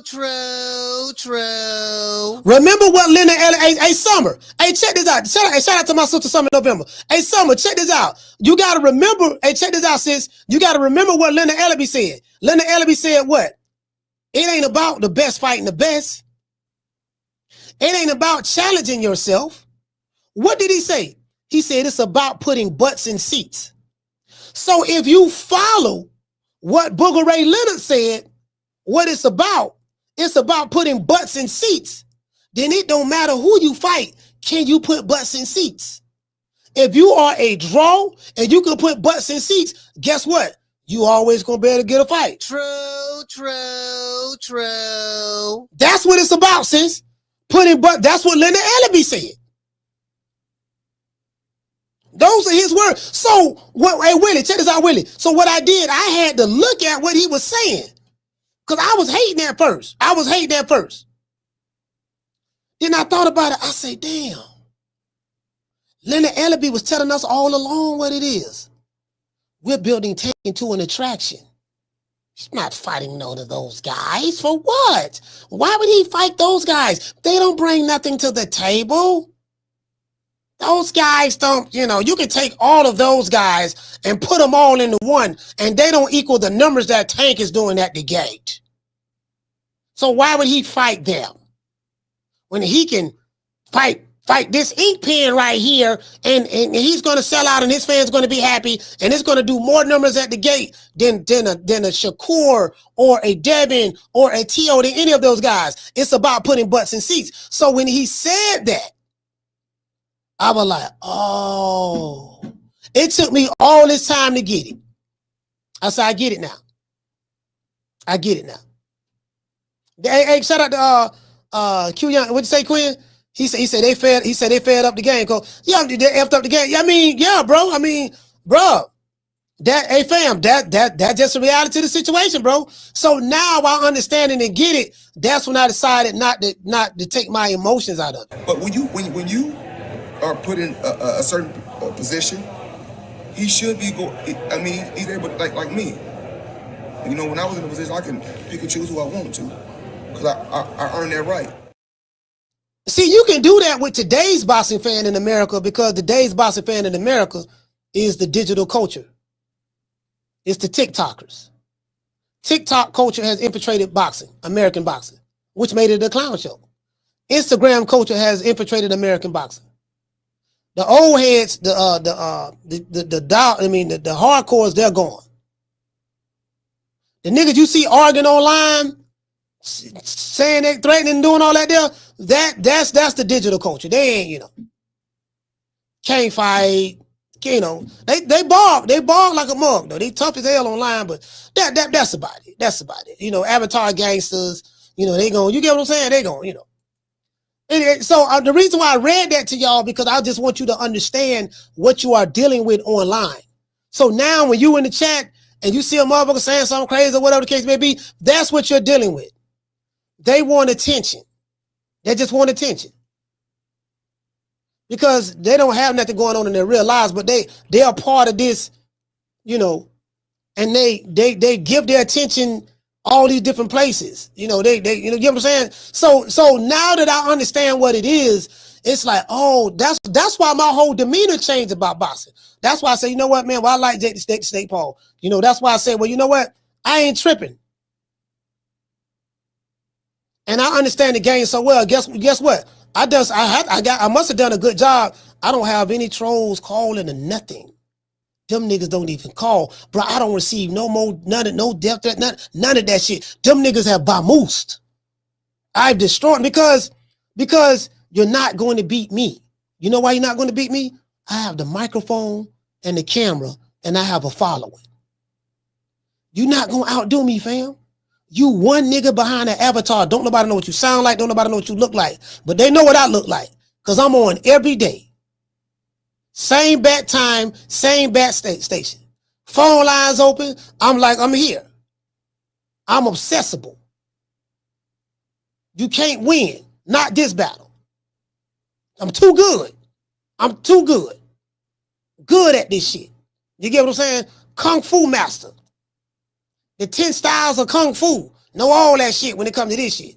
You get what I'm saying? And guess what? I'm going to laugh and get paid. True.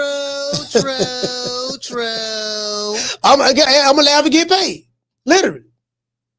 I promise you, I'm going to get paid. Shout out to Schoolo. Schoolo, what's going on, fam? Let's give everybody a round of applause.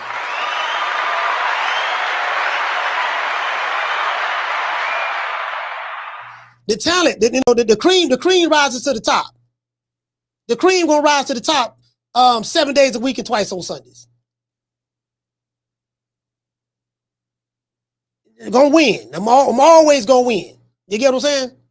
May take a loss here and there. I don't talk losses before. You get what I'm saying? Losing is a part of winning. Taking losses is a part of being successful. I told y'all I'm undisputed. I got all the belts over there. I got the belts, I got the ski mask, and I got the Pew 3000. I can't lose. You get what I'm saying? I got the ski mask. I can get skied up at any given time.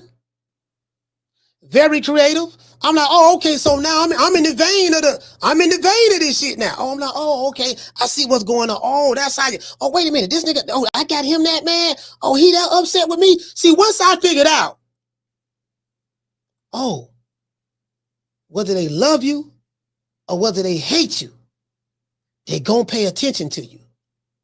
Charleston White figured that out. He's a master at it.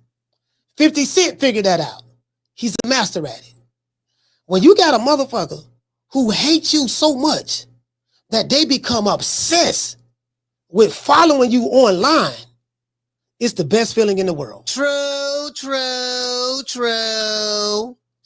It's like you can't beat it. And I tell people this in closing. Sometimes you can hate a motherfucker so much that you hate them to success. You can hate them so much that you hate them to success. And that's why you got some people, man, it seems like no matter what, they're going to win, no matter what's happening, no matter what, however you look at it. You dig? I want to thank the whole hood who came out here. I love y'all. I did this for the hood. Y'all know I beat that boy. Hey, what you say, Willie? Willie say promoting fighters or promoting themselves are like selling cars nowadays. Yeah, the fighters have to, you know, I just wish more fighters would grab, like, if I'm a fighter, control your own narrative. This is my advice to every fighter. Control your own narrative. Have your own podcast. You are a big enough name and brand. You don't need these media outlets. You are the media outlet. You have a big enough name and celebrity to get your message out there on your own platform. You're that guy. Whether it's Tank, whether it's Terrence Crawford, whether it's Canelo, whether it's Errol Spence, whether it's Adrian Broner. Some of these guys I named, they would do very well in the podcast industry. They would do real good. They already a big name. They already a brand. They already got millions of followers. You got a built-in following. You're gonna make millions of dollars on this shit. Outside of boxing. The money is there. It's there for the taking. People love celebrities. They love gossip. They love rumors. We got to see what's going on. You get what I'm saying? I'm telling you. And when people wake up in the morning, what they do? The first thing they do, they pick their phone up. I know that's what I do. First thing they do, they pick their phone up. What they finna check? What's going on Twitter? What's going on TikTok? What's going Y'all, excuse me.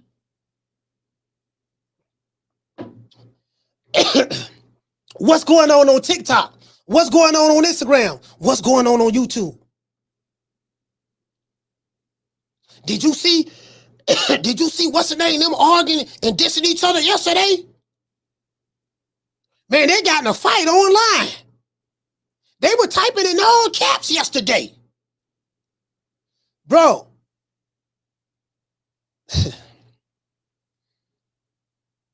I can't stress how important that is. I'm just glad Jake Paul made a video and saying it. Because I've been saying this for 3 years over here. I've been saying it for 3 years over here, bro. Oh, shit. Nigga say, what? He gonna do what? Oh, okay, cool. Yeah. You better not come to the... Yeah, I'll be there. I promise, I swear to God, I'll be there. Well, guess what? We know you ain't gonna be there. And if you will there, you ain't gonna say shit to me.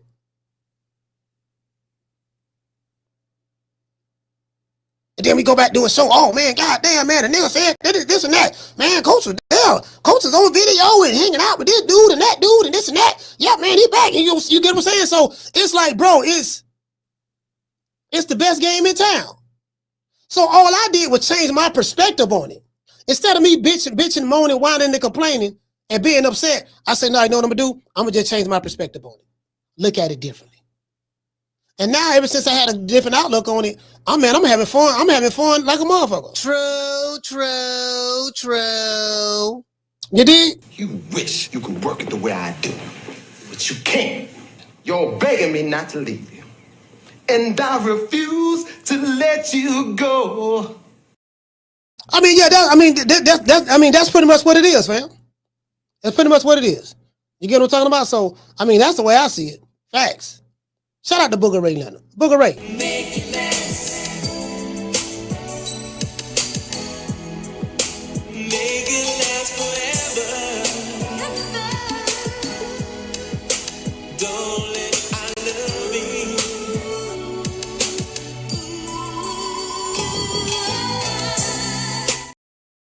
It is what it is, man. Shout out to them goons, man. Y'all know what time it is. They say they got shooters, they got goons. We got goons too. Gloria Day and the Set Trips. These niggas don't play. These niggas don't play. We don't play. You ain't heard. They be tripping. We be tripping. So they swerving all thinking of no switching.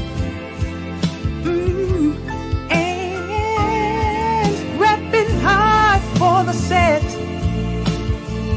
Oh, mamas, it ain't no lie.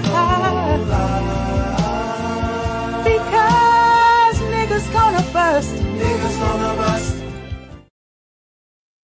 Listen, this shit is so funny, bro. Like, I just have so much fun. Man, shout out to the face of boxing. Hey, yeah. Oh, that look good.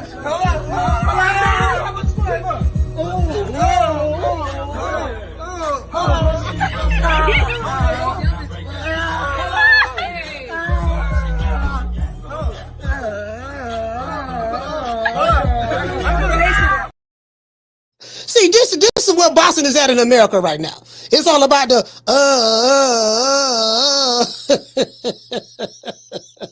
We are in the era of boxing in America. That's where we at. Oh, Miss Hillary. Oh, so good to see you, Miss Hillary. I love you, Miss Hillary. Welcome to TV1. Oh, Lord. I dance with Master. I dance with Master. I dance with Master. I dance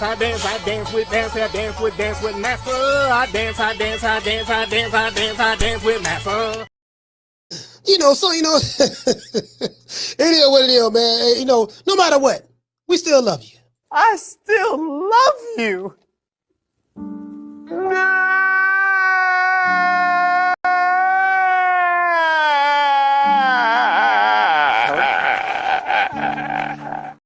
Hey, man, we're going to give everybody a shout out, man, right after these messages.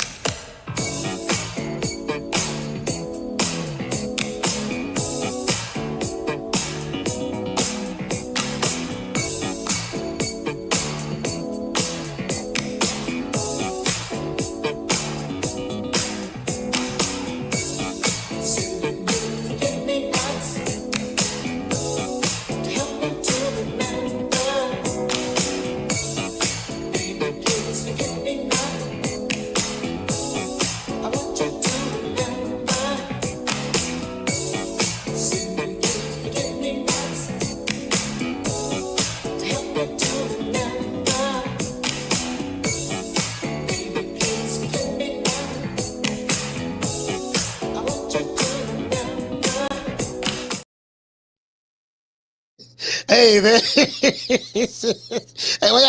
Why y'all think I be laughing so much? This shit funny. This shit is comical.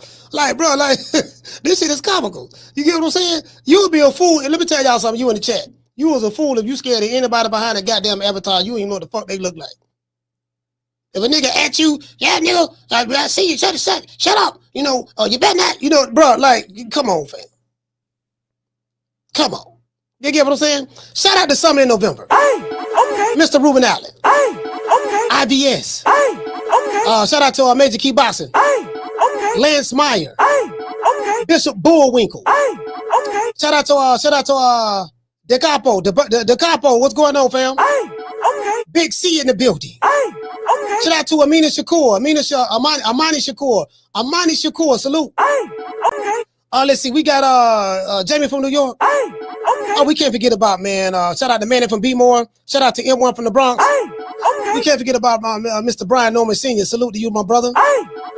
Shout out to the Haneys as well, Bill and Devin Haney. Shout out to Legacy. Willie Sumlin. Shout out to Daniel Agnew. Shaw Cool Hands with the cool hands. Can't forget about my main man, Schoolo X-Man. Schoolo, hey, check this out. Schoolo told me it's worse in the gaming. That Schoolo do gaming. I think he do gaming. Schoolo told me it's worse in the gaming industry. He's saying the gaming industry and gaming online, if you want to get threatened, he's saying the gaming, that's all they do. You can just imagine they be playing Call of Duty and stuff like that. They really believe that. Yeah, nigga, I'm playing Call of Duty, nigga. You saw what I did to you in the Call of Duty? You get what I'm saying? Well, just imagine what would happen if I come to your house with that yapper. If I come over there with that yapper, then what? What you gonna do then? Like, bro, just imagine. Okay. Bro, just imagine. Shout out to our Legacy. Okay. Shout out to Q. Okay. Bro, Listen, you want to have some fun, smoke some weed and go online. Some of the best fun you're going to have is smoke some weed and go online. You got to be some good weed now. It can't be no Reggie. Smoke some really, really good weed and just go online, go on YouTube, look at the chats, go on X, look at the chats, and just look at what they saying in the chat. It's the funniest shit ever. True. Boy, I ain't seen so many tough niggas. They got more tough niggas on YouTube. They got more tough niggas on social media than a mafia movie. They got more bodies, more killers, more gangsters than a Godfather movie. Than a Godfather movie. Nigga Michael Corleone in the chat. Don Corleone in the chat. He John Gotti in the chat. Nigga, a Blood, a Crip, a Gangster Disciple in the chat. A GD in the chat. You can't make this up. King of New York. I remember that movie King of New York. He King of New York in the chat. He Boys in the Hood in the chat. He Menace to Society in the chat. Literally. Behind the avatar. They all of that in their mind. In real life, soft as a cotton swab. True. I ain't gonna put mayonnaise on a ham sandwich. Wouldn't kill a mosquito if the mosquito was biting them on the arm. Scared of the motherfucker. Shaking like booty meat. Catch you guys on the next one. You know my motto. Don't meet me there, beat me there. Peace. I'll let y'all, man. Man, I'm out of here, bro. Let's go. Man, I'm out of here, bro. Let's go.